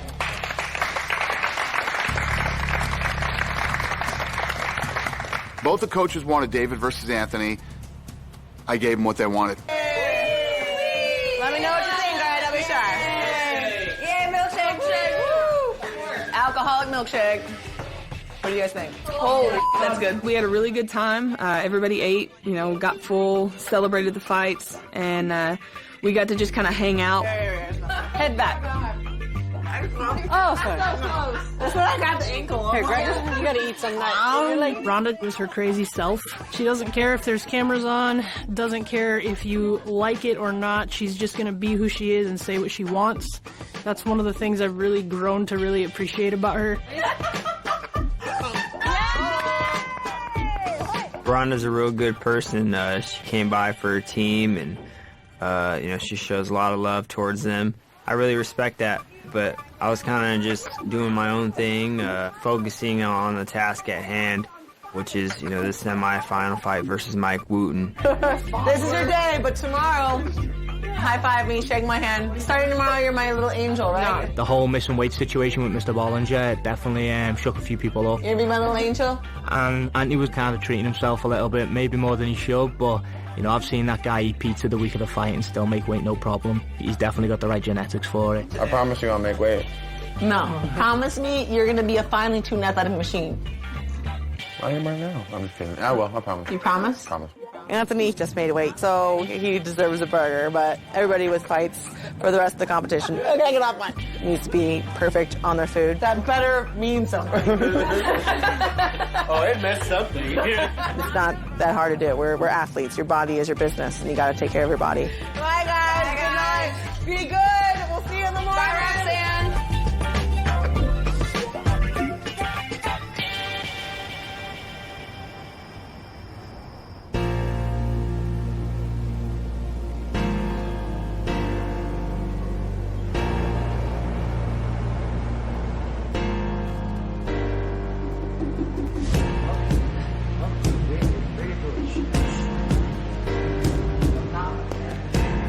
Yes. Yes. Look, this is the takedown I like to do off the cage. Okay? This is one of my favorites. First, I pin my knee in the middle so they can't run around. Yeah. As long as I stay with that pinned in here, you're not going anywhere. Yeah. You know, I think we have a really awesome set of coaches. They're so positive. Then from here, I circle and kind of get this one behind. But I think to a certain degree it's kind of playing out that Juliana and Chris seems to be their favorites. All of us that had a fight towards these last few fights, we didn't really get that attention. It's been based on more of what does Chris want to do, what does Juliana want to work on. And it's not just me thinking that, it's pretty much the rest of the team. I think they're going to try their best not to take sides. I think they've already picked sides. Pin it to the wall. Yep. I feel like they've been working with her this whole time over anyone else. Okay. Boom, boom, boom, boom. Slam, slam. Go. Shoot out the back. To the back, slam. Go, go, go, go, go, go, go. Sit, and go. Yep. As soon as I got here, you could tell two favorites were Juliana and Chris. And I feel like since I lost my fight, I've got zero attention. And then all of a sudden, Master Tong told me to come over. He's like, oh, put your gloves and your shin pads on. We're going to work a little bit. So I was like, oh, good, finally. I get my times to hit pads.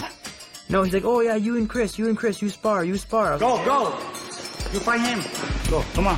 One hot, really no problem. Go. Excuse me? I have stitches. You can see them. I have stitches. I shouldn't be sparring with stitches.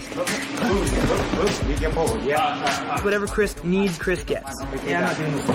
Chris is their golden boy, and that's never going to change, you know?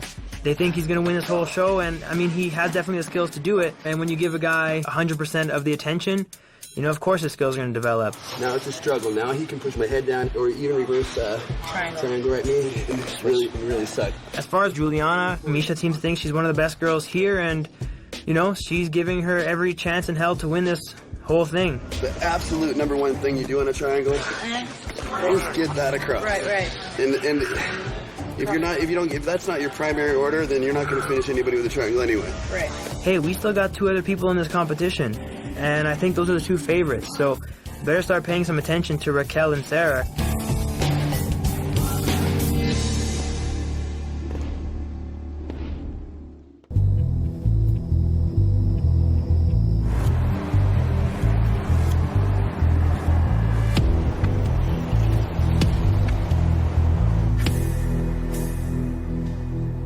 Special guest, guys. How are you doing? Everybody's Nate. Pleasure to meet you. Nice to meet you, Mike. Nice to meet you. Nate Diaz is an amazing talent. My first MMA fight that I actually made a point to watch was Manny versus Nate for the Ultimate Fighter 5 finale. Do you want to get changed while we get everybody just finish them warming up? Okay. Rhonda's a friend from back home training and stuff, and she called me out to come and work out with the team. I'm a black belt in jiu-jitsu, so I train a lot and I do a little teaching. So I'm fighting Chris Holdsworth. Chris is a well-rounded fighter. I'm real fortunate to have, you know, such good coaching staff around me. You know, I'm so happy I'm on Team Rousey. Everyone thinks that I've got the abilities to beat Chris, and they're pointing me, you know, in the right direction as to how I should be doing it. So when I go, sag me up. Set me up. So when he does this and he stacks me up, he's a stronger guy, a wrestler type of guy. I'm not gonna sit here and try to get this strong guy in an arm bar. It's not gonna work. So what I'm gonna do is I'm gonna underhook this leg. I'm gonna kick my leg off his head like this. And it's gonna go over. And then I'll just take top position. Nate Diaz running class. That was an awesome, surreal experience. When I started watching MMA, I was 15, season 5 of The Ultimate Fighter. Nate Diaz was on there. He's probably the first fighter I really enjoyed watching. He was one of my favorites, and just he's always been a favorite ever since.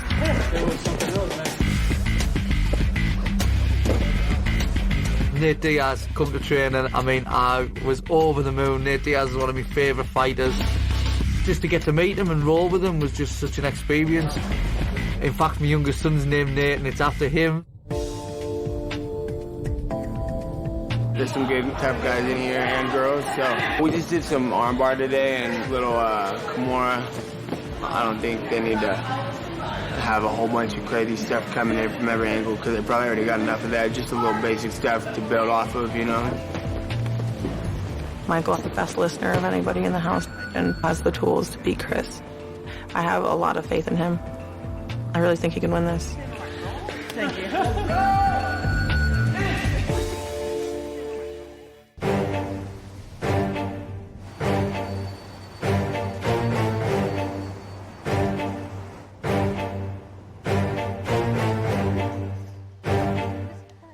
All right, why don't we start with Mr. Wooten here? I really feel like Michael has the best chin of anybody in the house. He's confident on the ground. His takedown defense is good. I think that he's the most well-rounded and well-prepared for Chris. You're good, 136. All right, Holdsworth, thank you. Michael has incredibly technical stand-up, but I do think that the body type of Holdsworth is going to be a little bit more challenging for him to get those strikes off, being that Holdsworth's so tall and lanky. Plenty of them. 135, thank you. You know, Holdsworth's a black belt in jiu-jitsu, and I think if and when Holdsworth gets it to the ground, that's where I see the fight ending.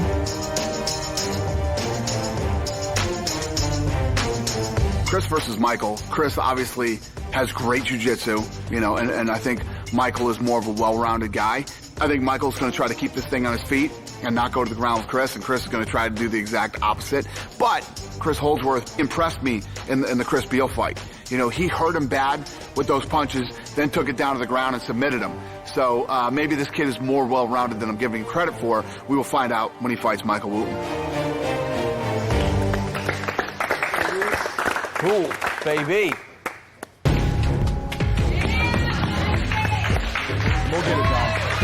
You know, I've just got to stay focused on the game 100%, you know, keep my head in it, and, you know, it'll be over before we know it.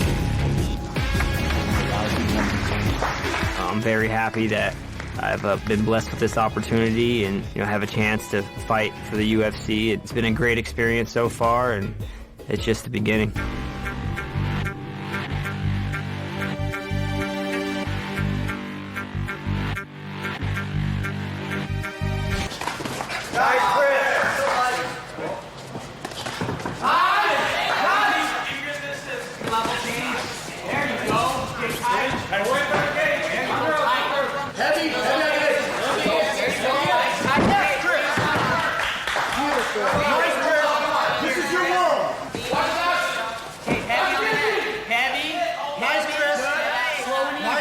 Slow and easy. Pressure slow and easy now, Chris. You got it. Just keep slowly moving. Pressure slow and easy. Slow and easy. There you go. It's slowly breaking down. So just slow. Slow. He's gonna go out. He's gonna go out, Chris. He's gonna. Slow and easy here.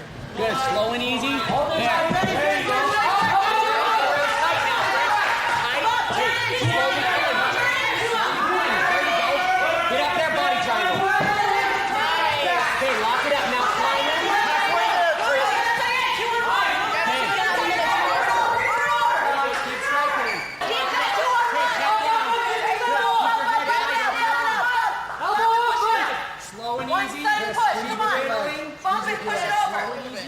Walk off the cage. Get off the cage. 2 minutes. Don't lean on the cage. Keep whittling Bounce it in. or walk forward.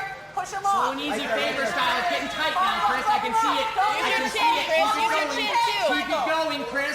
Keep it going. Keep it going. It's hurting him mad. Yep, You keep don't. going. Oh, yes. Stay on it. Stay on it here. Okay, stop.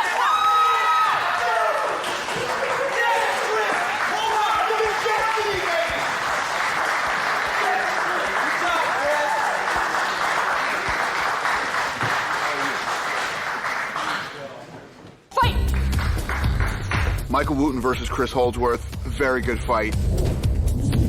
They came out, exchanged a little bit, and then once Chris Holdsworth grabbed onto him, he was all over Wooten.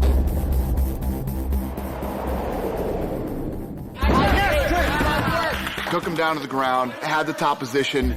Wooten fights out of some good stuff, gets back up to his feet. Good job, Michael. Bump, bump, bump. And Chris pulls off one of the sickest things I've ever seen. He literally jumps on the front of him, slides around to his back, hooks his legs into a body lock, and then starts working that choke. You have 2.5 minutes, Chris. That was pretty much a picture-perfect fight. Chris went out there, made literally no mistakes, and that's very admirable because it's very, very hard to do. Breathe, slow and easy. Clear your left hand when you can. Stay relaxed, Chris. You're going to make him tired here. We knew that Michael carrying both people's weight was going to fatigue a little faster, so we just wanted him to be really patient and wait for that opening. Move that hand to the other side of your head. 2 on 1. Move that arm to the other side of your head. Move it over. Move it over. There you go. Even for a little while there, Rhonda and her team are cheering because Michael almost gets that head out and he makes one mistake, especially with a guy as good as Chris is. You make one little mistake. As soon as Chris saw it, he sunk that choke in there, and it was just a little too high. It was still on his chin. Keep whittling it in. You're going to get it. Plenty of time. But he kept working it in there and working it in there, and it was so patient. Chris kept crushing his face until finally he squeezed it right down into his neck and chokes him out. Okay, stop. So Chris Holdsworth moves on to the finale with a very impressive win. It would be perfect if it went just like last time. When did you fight her? Like a year ago. And you just dominated? She like broke her arm. I got topside crucifix in the first round, and I dropped like at least 35 elbows to her face. Everybody usually likes me for the most part, you know? And so like, it's really weird to like be in a house where like I feel like everybody hates me, you know? Because I'm like, what did I do? Juliana, nobody really likes her, including myself. The longer I'm here, the more annoying she is. Next round, I think I went for a takedown, and I think she stuffed me, got guard. So I like got the armbar, and I hear pop, pop, pop, right? And she wasn't tapping. I don't know, like, honestly, like, what I'm doing that's, like, so, like, harmful, you know? It's like... Roxanne will socialize with her a little bit, but it's really sad because Shayna even said that Roxanne was talking crap on Juliana, and if Roxanne is saying something bad about you, then you know you are failing at life. She doesn't tap, right? I mean, it broke her arm. She didn't get up afterwards. She's just, like, lying there with her arm bent that way. Doctor stopped it. I wonder if that's why they're, like, mean to me, you know? Like, I don't know. You're not my girlfriend. If my girlfriend sees this, then she's going to be mad that I'm talking to you, so now I'm going to be rude to you, you know? I don't know about that. The way that you are in here is the way how you are as a real person, you know? So if they're nasty to me, then I just assume that they're just nasty people, you know? I hope you do that again. Me too. I wouldn't be hanging out with these people a day in my life if I wasn't in this house anyways, you know what I mean? We need to get everyone to go cheesecake. I know you're done. I will.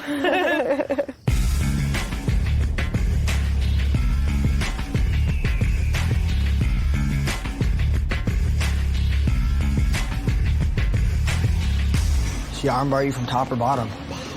So who cares if she gets on top? You reverse it. It doesn't matter. No, switch your, go back to where you were. This leg needs to be behind. Now put this leg in. Yep. No, in. There you go. Now let's say he reaches through there. He does get elbow in. That's bad for him. No,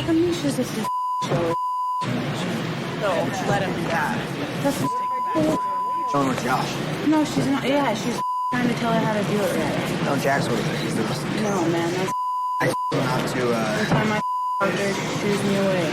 Juliana she's awesome, but she's a little crazy. She's kind of a nervous wreck all the time. She has a lot of conspiracy theories and this and that, and if it was up to her, she would like to have all of our coaches on her corner and Rhonda's or whoever. I don't want to hear it. I spent the whole first 5 weeks with you. I rolled up like once time this whole time I've been here. Once. That's it. One time.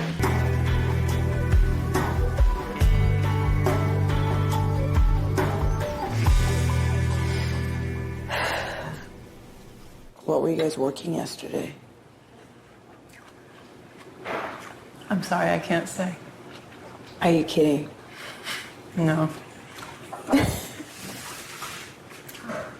They were like, I just can't because, you know, they took me into their trust as their training partner. Same as when I sleep in the rousey room, I don't talk about training techniques or anything.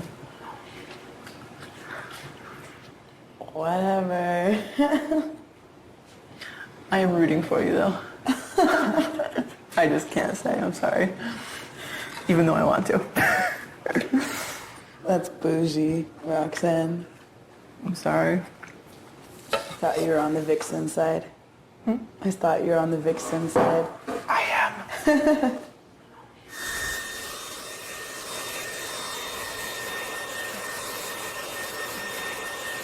It seems every morning that I'm sleeping, all I hear is Juliana blow drying her hair and working on her makeup. Her zippers on her bags being open like crazy. Sitting there playing with vitamin bottles, just shaking them all crazy.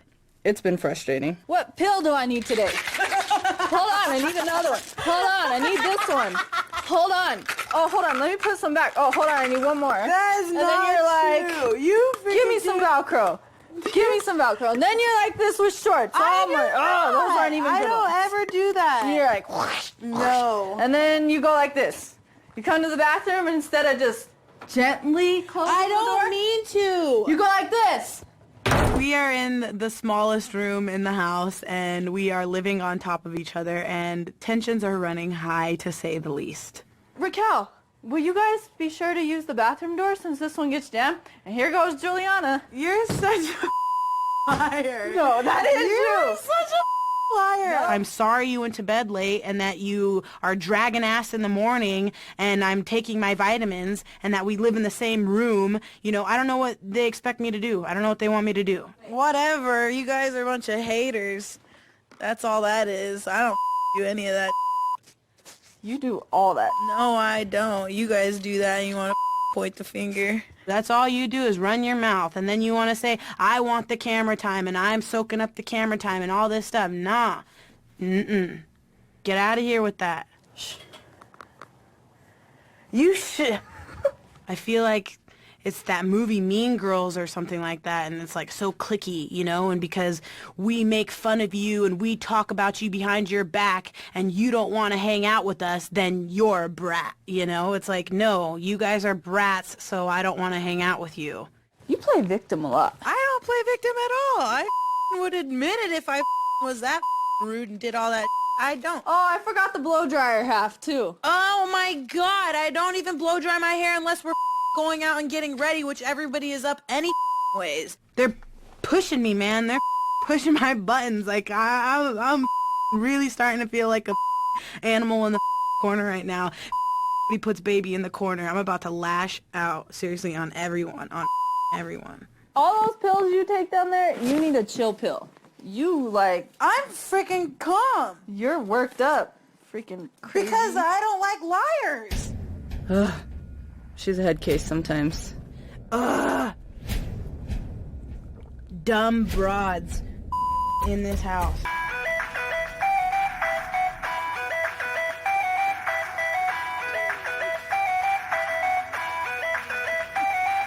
All right, why don't we start with Sarah here?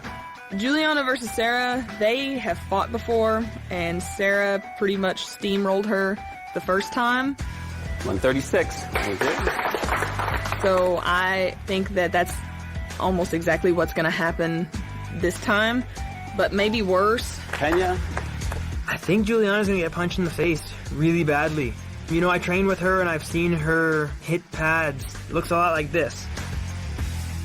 Not the most skilled person here by any means. 135. But you know, like we saw in her first fight, she's got a ton of heart. So if heart will get her through the fight, then she may take it. But I think Sarah's just going to outsize her, outpower her, and just overall beat her. Juliana proved early on that she rises to the occasion. She fights above herself and then when it's a pressure situation. But Sarah's also broken her arm before. So we'll see how that goes. I'll quote Juliana herself. She says, "I'm a crazy train." So if she can keep her head together and not, let the last fight get in her head, this should be a very fun fight. Good job, ladies. I'm really looking forward to hitting Juliana, but also I don't really like to go into fights with emotions. Go, Sarah!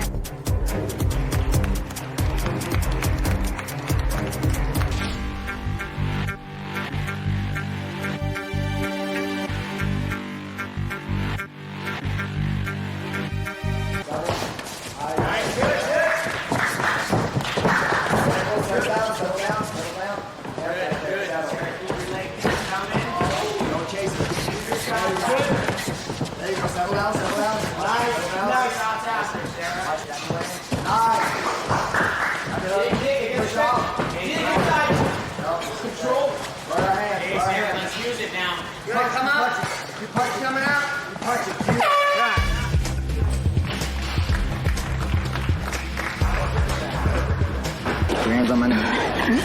Okay, keep that. She's just trying to take the teeth down and then just sit on top of you. Okay. You can knock her out, okay? You look good. Yeah, if you get on top, or a little bit, let her up. Sarah, come on, do you. Come on strong, Sarah. Do you, Sarah. All right, second round, ladies. Now bring it on. Come on. Good. That's a big one. Good. Hard shot. Nice. Good. Steal the angle now. Let's go.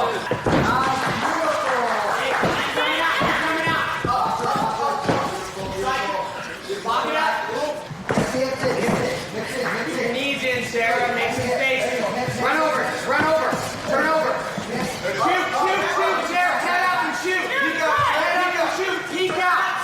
Sarah, peek out to your left. Drag out, Sarah, you can get out of here. Let's go. Drag out and jump to the top. You can kick Sarah, drag out. Sarah, clear it. Stop.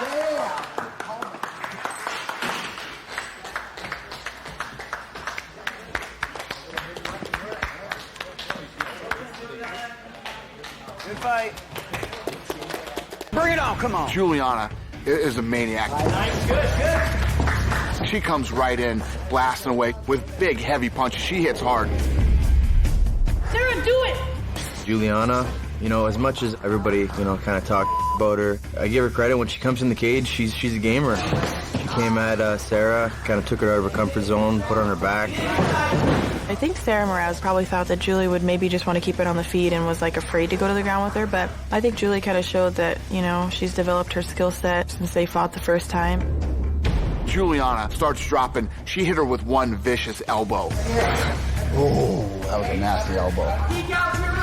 And as soon as that cut opened up, Sarah was laying on her stomach, and you could see the blood on the mat, and I think that kind of got in her head a little bit. And then what was a ballsy move by Juliana was to go for that choke. She had the top position the entire time. She goes for that choke. Now you got sweat and blood, and that thing could slip right out. But she snapped that choke in, grabbed it like she had it, and choked her out, man. Stop! I was really impressed with Juliana.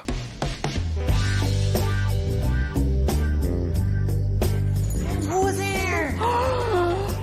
Puppy.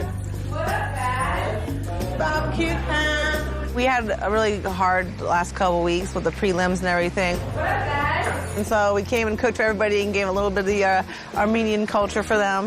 Woo! Do it! Party time! We decided to come down over here, make them a little happy because I know how hard this is over here. Like I said, I was in season number 5 with James Plover and BJ Penn. So I know how hard they work out and how hard it's tough being away from everything. So, a little boost for them. I know you told me you eat rare, right? Yeah. Let me know. Yeah. You do? Yeah, but I'm hardly having any anyway. Huh? I'm only having a little tiny bit. It was hard because obviously I'm cutting weight at the minute, so I could only have a little tiny bite. So it was really mentally testing. Grab it and pull it. Oh, I see. Grab it and pull it. I'm fighting a teammate, Anthony Gutierrez. This is rare though, okay?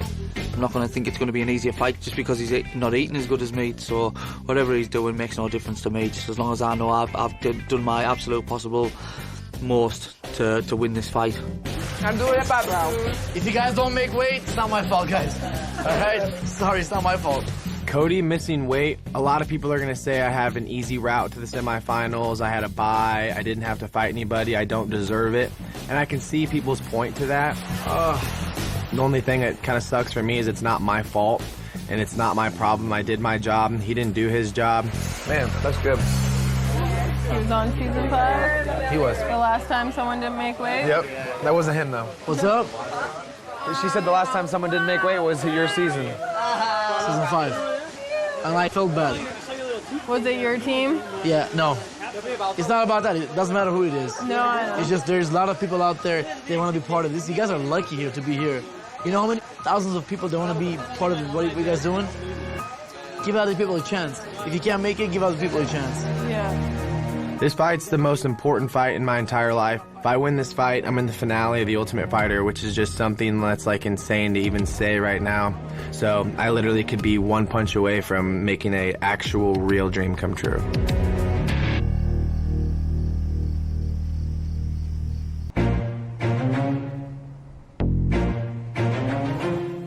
Oh man, what is it?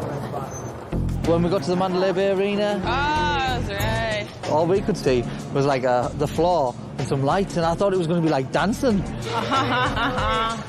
that's way up there. And then when we got in and we seen the rock climbing walls, I just thought to myself, Ronda's got this. All right, guys, welcome to the Mandalay Bay Event Center. We are here for the Coaches Challenge, which is my favorite part of the season. It's where you, the fighters, get to kick back, relax, and all the pressure is on the coaches. Obviously, today is rock climbing, okay? Yeah. Each sides of this wall are mirror images of each other. They're the same exact climb. The first coach to reach it to the top and ring that bell in the center wins $10,000. Oh my Okay? God. And everybody on their team gets $1,500 each. So you guys will sit back there, you relax. There's some Miller Lite, there's some NOS energy drinks. You guys, no pressure on you today. All the pressure is on the coaches. Cheer them on. Have a good time. Good luck, you guys. It's a 50-foot rock climbing wall, which actually has a inverted incline at the top. And I'm told this is similar to the Olympic rock climbing courses. It's called the double back, so this will not slip on you at all. Okay. I've always heard from rock climbers, you got to kind of pace yourself in order to not burn your grip out, because once you lose your grip, you basically can't hang on to the wall. So I'm just going to try to keep all that in mind, use my legs to push me up, and keep a steady pace. When you have two coaches and you do a coaches challenge and the coaches hate each other, it's just that much worse. You do not want to lose, you know? It's always hard for the coaches that lose, especially in front of their team. All right, on your mark, get set, go! There you go, Misha. Let's go. Faster. There you go. There we go. Yeah. Keep going, Misha. Keep going. Yeah. Go. Good job. Got it. Good job. Good grip. High. You're like a spider monkey, Misha. Look at you go. A little bit faster. Good job. Go, Misha, go. Let's go. Almost there, Misha. Let's go. Let's go. Misha, unclip that. Go. Quick. Come on, Misha. Come on, Roma. Get it. Come on, Misha. Get it, Roma. Jump, Misha, jump. You bitch. It was close. I mean, started off good, taking it nice, slow and steady, and then all of a sudden, I think Ronda looked over and saw Misha neck and neck with her and said, hell no. So she just turned on the afterburners and just ripped up that wall. It was a real tight race. They were both neck and neck, and at the very end, Ronda got a couple feet on her and rang the bell first and flipped her off on the way down, so it was pretty funny. All the way down. They're digging in December 2, honey. Get used to it. So classy. At least I'm upfront about it. It's real. The rivalry is real. I know it's going to be a good fight when they fight again. Definitely, there's a lot of animosity built up, and I think this time Misha has got to try and control her emotions and not let herself get angry and fight with anger instead. She's got to use her head. Congratulations. Thank you. It's unfortunate, I feel like I kind of let my team down, but outside of that, I really had fun with the challenge. Thank you, Dana. You're welcome. All for you guys. To be able to help out my team, it touches me more than anything else.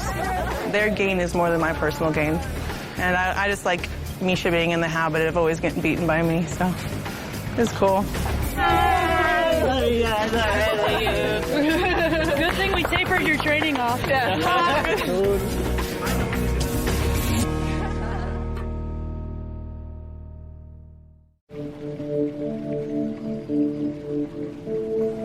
What up? You weren't able to sleep? No, I did. I slept pretty good, but I told him to make sure I was up by like 9:15, but I'm gonna be up. How much more you got? Like 8 pounds. Did you check it? Yeah. Oh, so you ate and drank something last night? Yeah.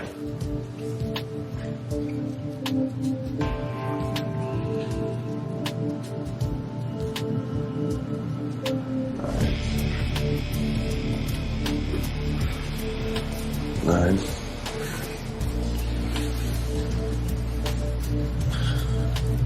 I'm gonna get in now, Josh. Yeah. Anthony was 145 and a half in the morning, and so he had about 9 pounds to go, and he only had about 4 hours. So I was like, dude, you gotta get going here. This time is of the essence.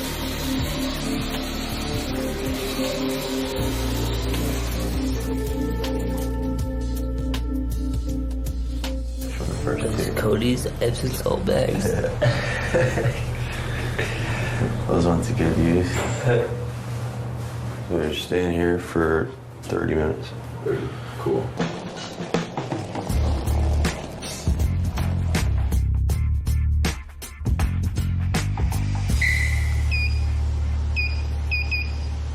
How long are you gonna do? I don't know.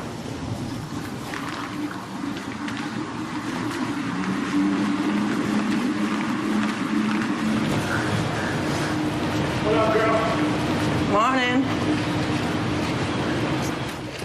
Hi. So what's the situation? 42. 42 right now? Everyone wishes to tell me you were 45. No, woke up. I've been sweating for an hour and a half. Okay. Alrighty. Feel better if I was or wasn't. I'll be back. He said that his fight to get in the house, he was cutting from the same exact weight before, so he has his method and his way, so I'm sure he'll be fine. He says he's at 42 right now.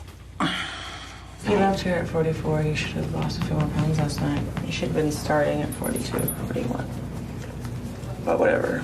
You make the best of the situation of what it is.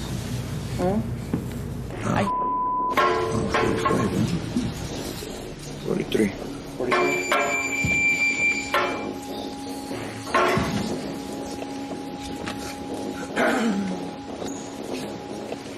Say 43. 33 and a half. You're still sweating. Yeah, sweating.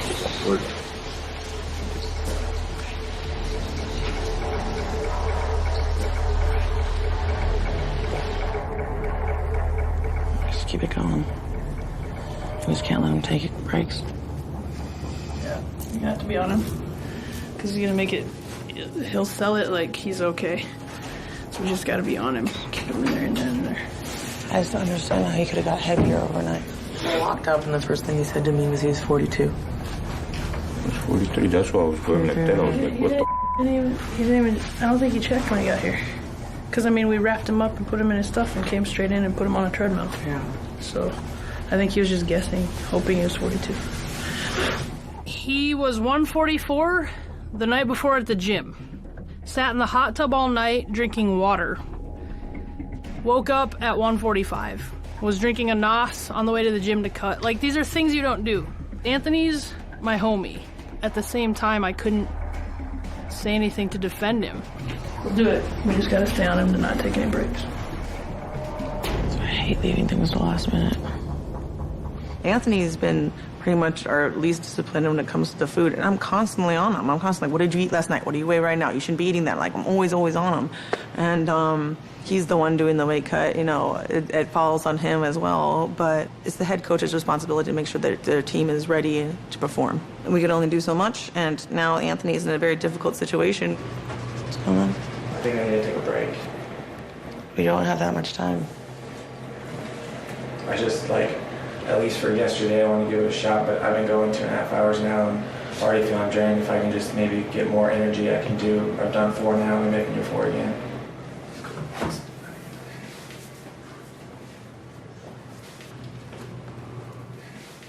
So the thing I worry about is he keeps taking breaks. I think after this break, we can't let him stop again.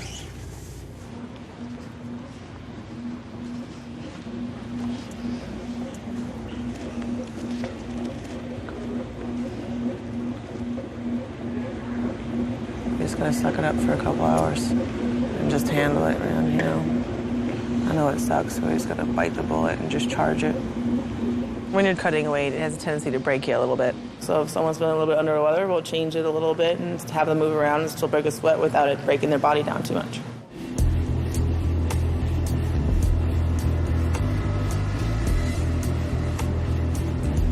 You've got to run and sound.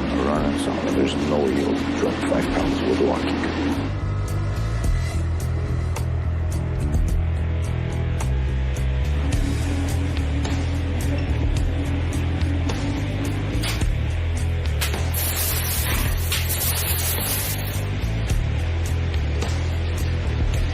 That's it, let's go. Almost there.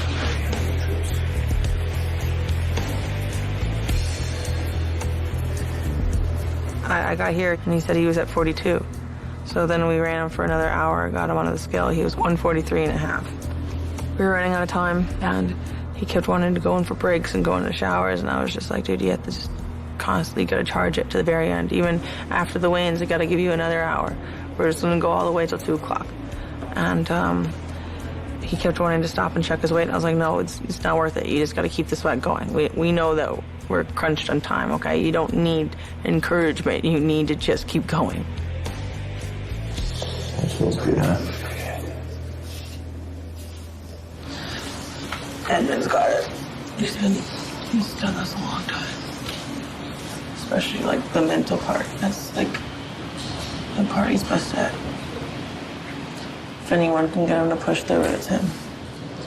One thing I'm worried about is how much he's losing, how fast he's losing, and how much time we have. I know he won't quit. Yep, he won't quit. No, he won't quit. It's the time crunch. Yeah, that's it.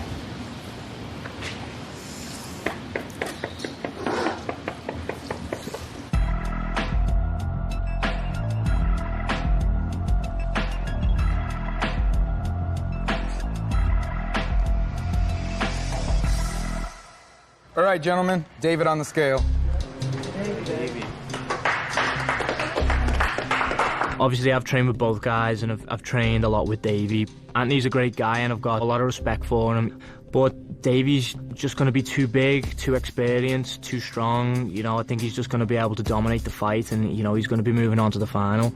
135.5.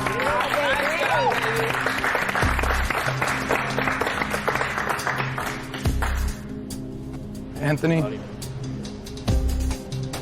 I hope Anthony wins, you know, to tell you the truth. You know, if I don't win this thing, I would want him to win this thing. But Davey's a tough guy. I think Davey's going to out-muscle him a little bit.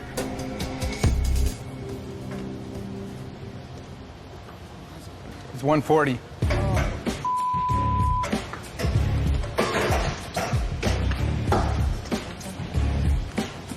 He's got an hour to lose the weight. He's got an hour. You'll make it, don't worry about it. Hey, come on, get to it, you know time. I'm so sorry, bro. It's alright, I mean, it's not his fault. 140. Don't worry, stay strong, just lose the weight, man. It will happen. He was 44 yesterday. And I told him, do not eat anything. Go cut the weight and go to bed 40 or 39. He said, yeah, for sure. He's 40 now? He told me yesterday in the jacuzzi he was 40, 41. And then he woke up this morning at 45. And I was like, how'd you put on 4 pounds since last night? So he must have been lying. It's not gonna come on. You can do another hour. I just did an hour and a half and then running a mile. It was like 2.5. I'm sorry. Don't be sorry till it's over. It's not over. We're gonna keep going till 2.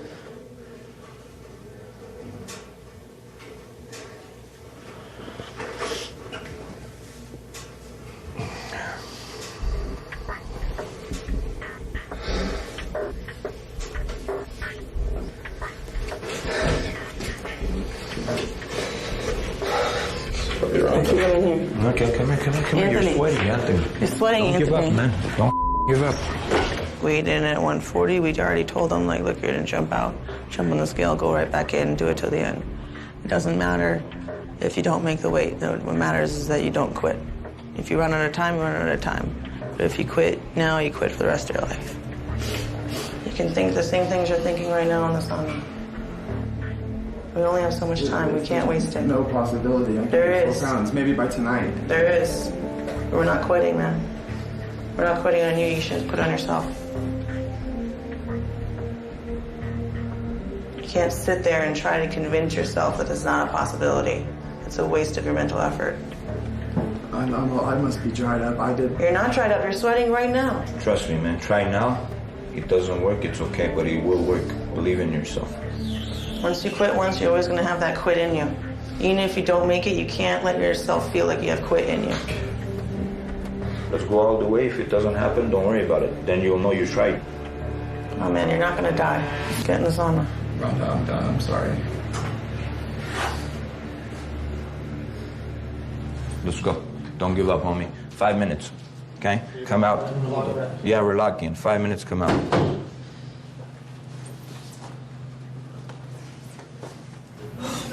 Davey, don't stress over it, man. You've done your job. You're on the driver's seat. what you can't control. Open the door.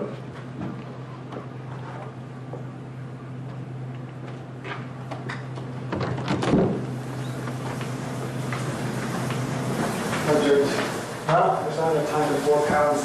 I did like 5 hours straight. I did a whole hour and a half straight. When you got you were 44 yesterday, right? Yeah. When you left home, be honest, did you eat anything? On that scale, 44.8. Right here. No. On the scale at home. Okay. I've been busting my ass since 9 this morning. I only hit 40. There's not enough time to hit. I up the last 3-4 days. You ate bad? Yeah. Blows me. I have to live with this.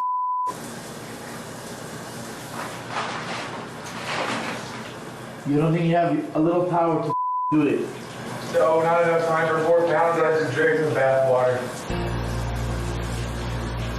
Done, bro. Love G? Huh? Let him go, bro. He's not gonna do it.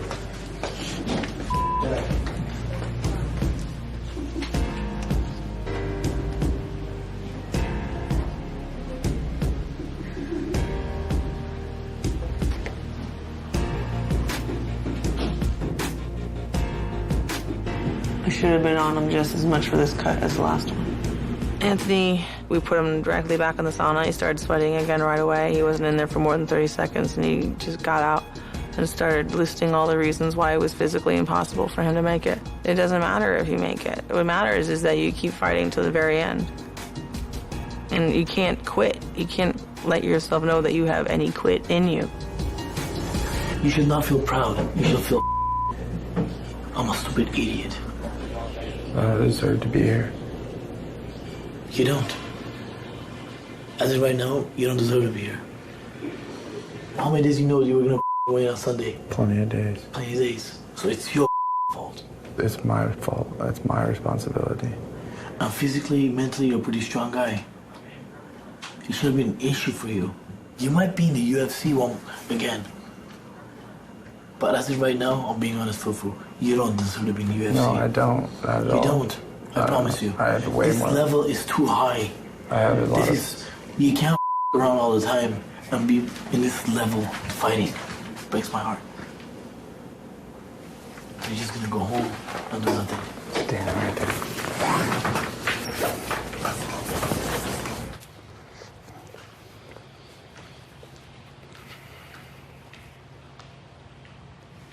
You want to say anything? The last 5 days, I didn't act right. My priorities weren't right. Discipline wasn't there, and I've never been this embarrassed in my entire life, and I up a huge opportunity that lots of people wanted, and I won't let this down for a long time. And I'm sorry to everybody. I'm sorry to you, especially, Davey. And I don't expect you to forgive me, and I don't deserve forgiving. You didn't even have to fight. You got a pass. And one fight away from going to the finale. It's crazy. This is the craziest one ever. Leave. I'm sorry.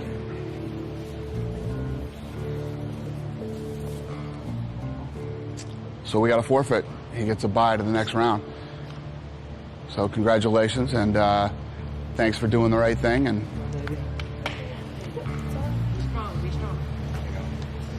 good for you. That's it. Thank you, guys. This is my dream. It's been my dream most of my adult life to get to this point, and then I don't even get to fight. You know, it was just really, really hard to take. I mean, all the times I've gone over my dream in my head, I never thought I'd be getting to the finale because of forfeit. I wanted to earn my place in the finale, like I earned my professional wins, like I earned my way into the semi-finals. It was everything I'd ever dreamed of, and I never once did I think it would end up like that. This might not make a lot of sense to you, but I'm gonna make weight on Tuesday because I just feel like I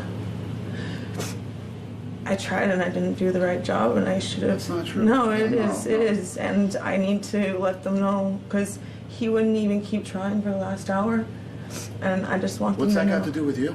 Just because they need to know it's possible. What's that guy? He doesn't have heart. Even if it isn't for him, it could be for the rest of them or somebody else watching. I have my mind's made up. People watch this competition on TV and they think whatever. When you get here, that's when you realize whether you are or you are not. That dude probably had the easiest road in the history of the Ultimate Fighter. It has nothing to do with you. He knows why he came here. He knows what was at stake. And you can't give people that thing that you have and every other guy in this company has, and girl. You know what I mean? You can't give that to that kid. He doesn't have it. Had the easiest possible road to the Ultimate Fighter finale ever, and threw it away. I know you like the kid. He's probably the nicest guy in the world. He's not built to be here. This competition weeds out the weak. It weeds out the weak. He is weak. It's never happened ever in the history of the Ultimate Fighter. Nobody has ever made it that far on the show and quit. And the guy got a pass. He didn't have to fight to get to the fight to get to the finale. And he still quit. He still quit. What he needs to do is fly home and get a real job and make mixed martial arts his hobby.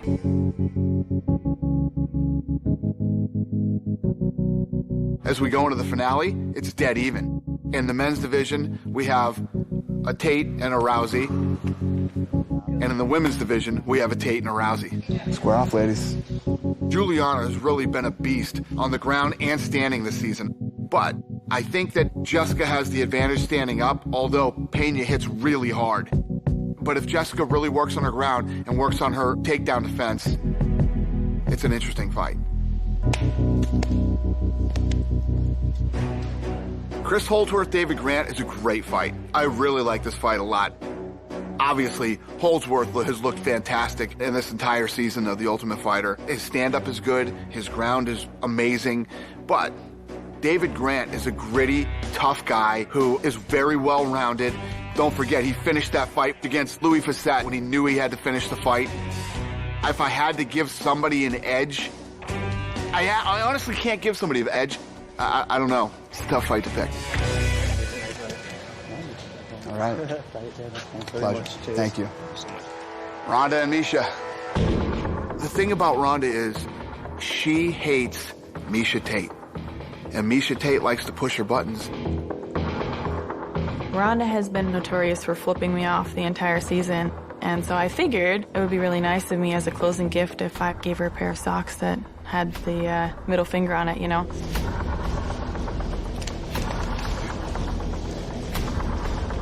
Ronda Rousey isn't some let's play pranks on each other and let's have fun. She's not that chick.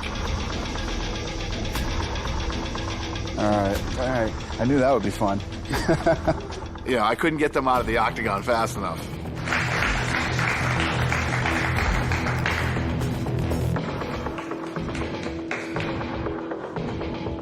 Whatever, she can try and pull out her little socks and snicker with her little boyfriend about how whatever. But what really matters is the fight itself. I want to win this fight in the most devastating style possible. You're used to wiping your ass with the other hand.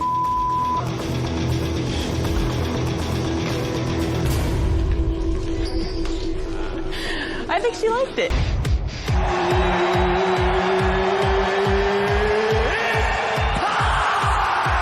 Saturday, November 30th, live from the Mandalay Bay Event Center in Las Vegas.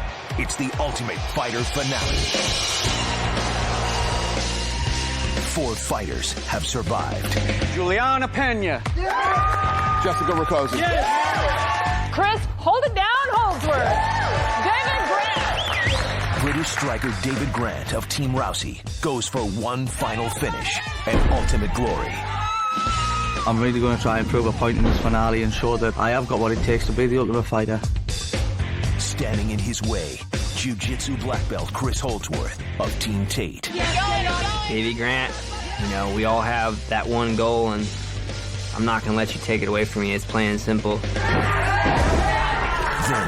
the women take center stage.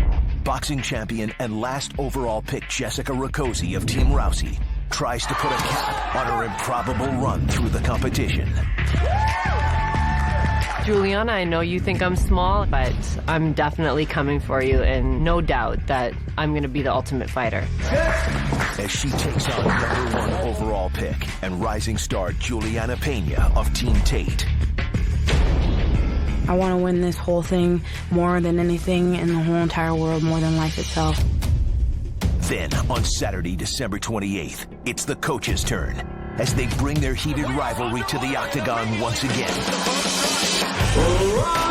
Ronda Rousey looks to defend her title as she squares off against nemesis Misha Tate, live on pay-per-view from the MGM Garden Arena in Las Vegas. I really believe that I can do it this time. I can win this rematch, and then I'm the bigger, better person, and I'm going to prove it.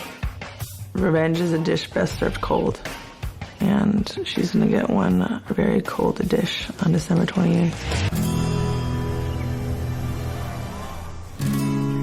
I live in a little town called Bishop Auckland. Just a small place, and so everyone really knows each other. But with it being so small, there's not really many places to go and train. So I've got to travel a lot to get the training that I need.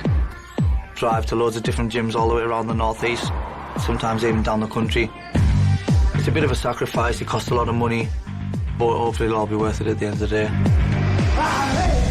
I think the advantages I've got over Chris is probably going to be my strength, my striking. I think I've got a few more tools than him. Obviously Chris is really good at jiu-jitsu, he's a black belt, so I won't be looking to get involved on the floor. I'll be more just trying to keep it standing and utilise my Thai boxing and boxing skills and hopefully win the fight by knockout.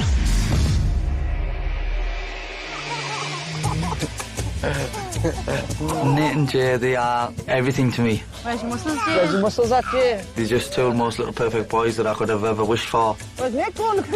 Cherie's my fiancée. She's brilliant. She used to walk past the gym and I actually used to tell my friends that I was going to marry her. Oh, no! And then we ended up getting together and that was like 9 years ago and then we've been together ever since.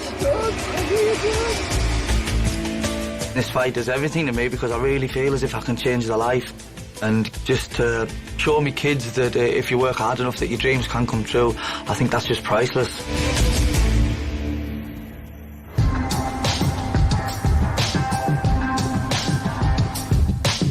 You know, Davey's doing this for his family. He's doing this for his kids. I respect that, but I have no distractions. I don't have my family. I don't have a girlfriend. I don't have a job. I'm 100% lasered in on the task at hand, and that's Davey Grant. I wake up early in the morning, whip up a smoothie, and head off to practice. I train one of the best teams in the world, Team Alpha Male. I got some great coaches. I'm pretty much at the gym all day. Ready? Yep. In this mixed martial arts game, you have to be a good athlete. You have to be strong, you have to be athletic, you have to have power, you have to have explosiveness. I definitely think I'm more experienced on the ground, but I got some tricks up my sleeve, and I'm ready to stand and I'm ready to bang. There's no way Davey's working harder than me. I train with better people, I have better coaches, and this is my destiny. It's not gonna happen, Davey. I'm sorry, man. You're not gonna take my destiny. I will be the next Ultimate Fighter. It is our men's Ultimate Fighter final. Chris Holdsworth versus Davey Grant. The 26-year-old American Chris Holdsworth opposite the 27-year-old Brit Davey Grant. 3 inches in the height column for Chris Holdsworth, a 1-inch reach advantage with Davey Grant. Fighting out of Bishop, Auckland County, Durham, England, Dangerous Davey Grant. Fighting out of Sacramento, California, Chris Hold It Down Holdsworth. But if Grant can keep it on the feet, his power may be the difference, and we just saw some of that just now. Able to elude that uppercut attempt of Holdsworth out of the break. And again, a leg kick lands. Oh, big right hand for Holdsworth. Backs Grant up. Ooh. Big exchange right there. Trying to catch him with that check hook going backwards. And look at Grant's aggression. Executes some very good tactics here. Tried to go for the sacrifice throw, and that allowed Holdsworth to get on top here. Let it go. He's looking for the right hand all the time. He's going too, Bobby. This is back him up. He stays there. You go clinch with him. Do not clinch with him.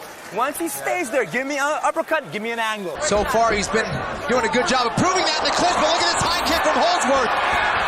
And Grant trying to take advantage of that. Body shot there for Grant. Tried to go to the body with a liver shot against Holdsworth. Well, Grant's corner wanted nothing to do with the clinch. Grant tried to counter with a ninja choke, almost had it, but Holdsworth trying to take the back. He does. He has both hooks. He's got the body triangle here from this position. Holdsworth, a finisher here now, applying a lot of pressure underneath the neck of Grant. He's got it very deep, and Grant taps. Chris Holdsworth is your Ultimate Fighter winner. This is where the pace picked up. Holdsworth went upstairs with a big shin, landed flush on Grant. Grant ate it somehow.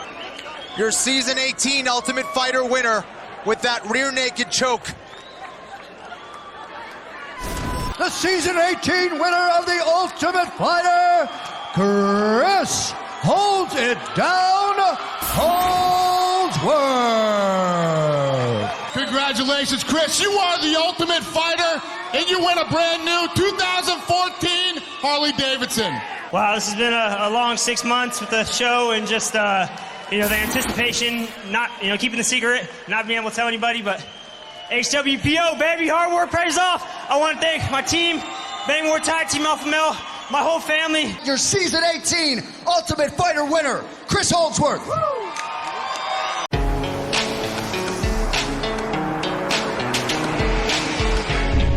I've been boxing now for 13 years pro, and I've won 8 world titles. I've done so much in boxing, but to me, winning the Ultimate Fighter would be the greatest achievement that I've ever done. The motivation for me for the MMA was my son, he's 4. Show me your muscles. I feel very very blessed to have him.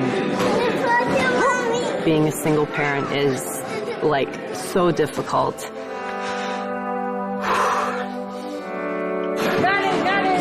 I have to better his life and my life to keep going on. Where I am right now, I feel like it's a must. I have to win. I'm getting up there in years, and I definitely feel like this is my last shot. Juliana is a tough, scrappy fighter. She goes hard.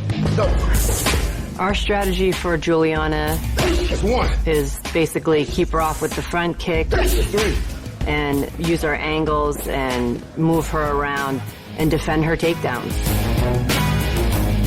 She's a young girl, she's hungry, but I'm not gonna let Juliana stand in my way. I'm gonna be the next Ultimate Fighter.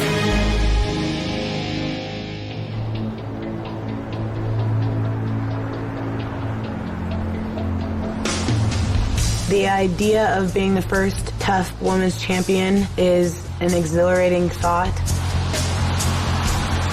I've worked very hard and I've paid my dues. Love you, Julie. Love you too, baby. My family is big, loud, crazy. I just really want to win this for my family, anybody who's ever supported me. You've got everything that you need. Yeah. You just gotta focus forward. And not doubt yourself, you know? It's just as important for me to win this as it is for Jessica. Just because I don't have a child doesn't mean that it's not the most important thing in the world to me, and doesn't mean that I don't need it and that I don't deserve it. 3, 4, 5, rest, good. Jessica is an amazing striker. Her boxing is very impressive. But I've put in the time, and I can't let anything or anybody take that away from me.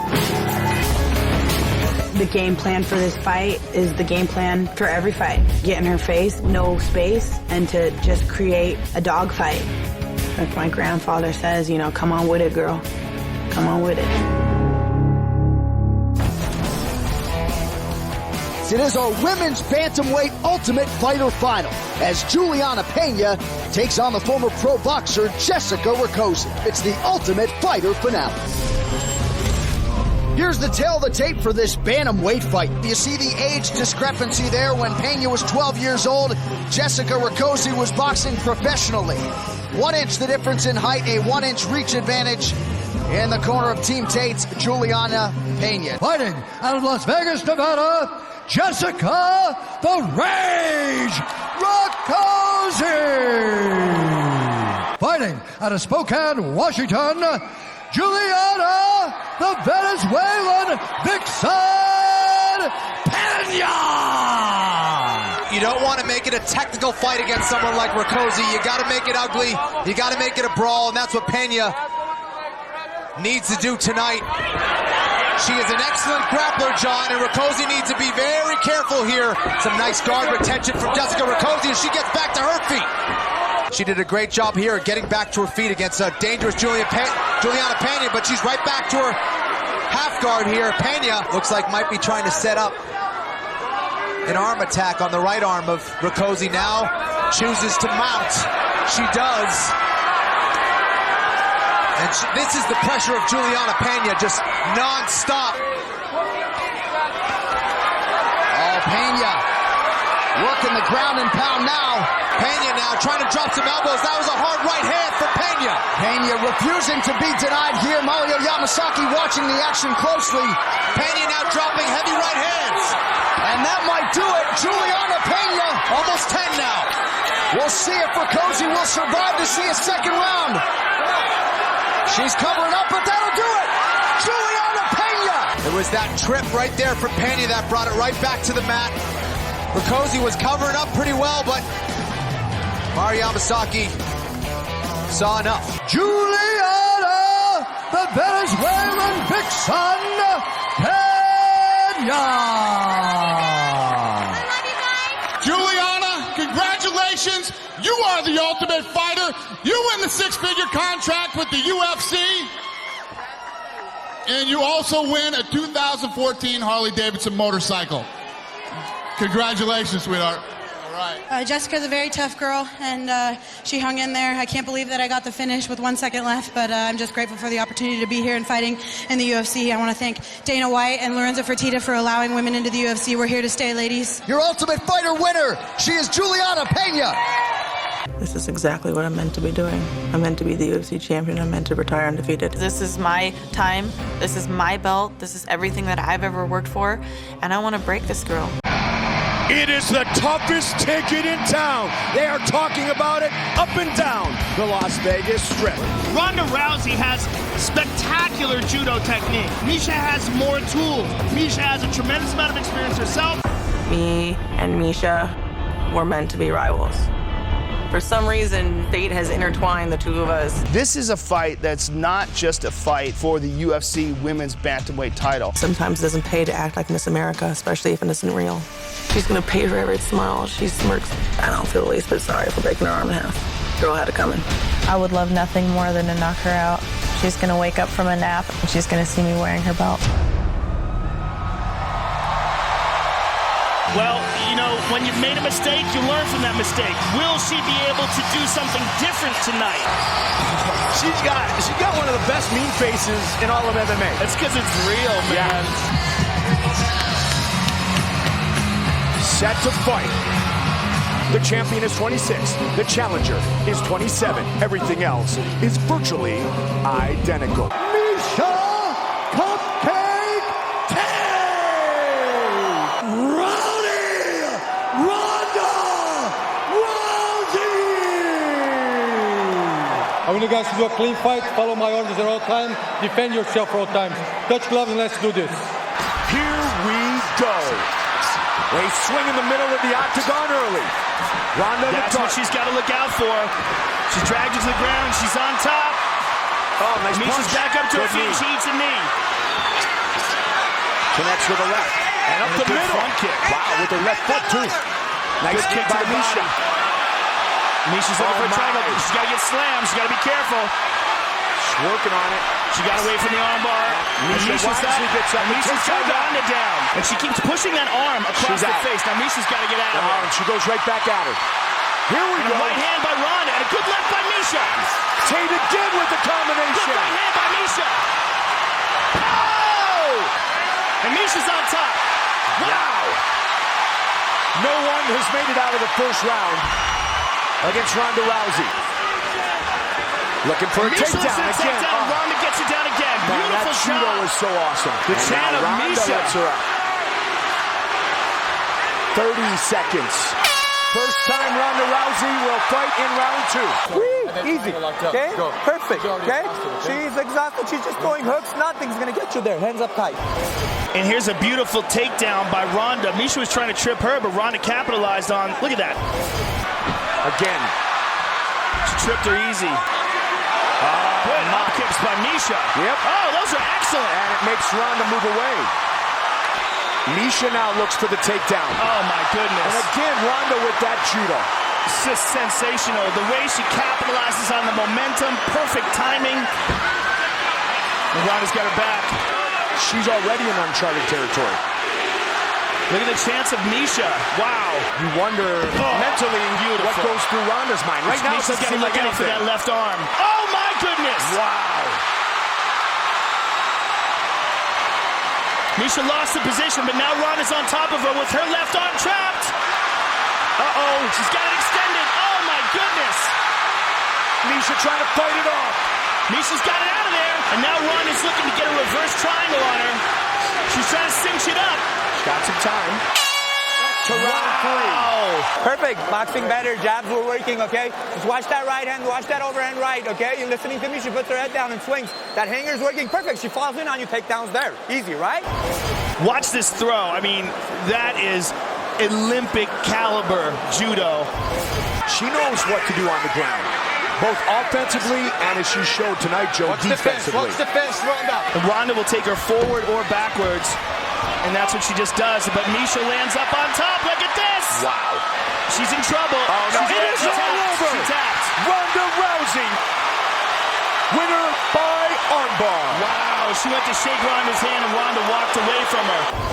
Finally, Ronda was able to finish the fight once again by armbar and defeat Miesha Tate for the second time and defend her title for the first. And the greatest women's 135-pound fighter in the world, and no handshake afterwards. Still! I need to come in and congratulate Miesha. She's an amazing fighter. She really is. It's just, once you insult my family, I can't shake her hand. Are you still emotional about all the bad blood and all the talk from the show? I feel like it would disrespect what she done to my family if I shook her hand. I said she did an amazing job, but I can't shake the hand of someone who spits on my back. Ronda Rousey, ladies and gentlemen.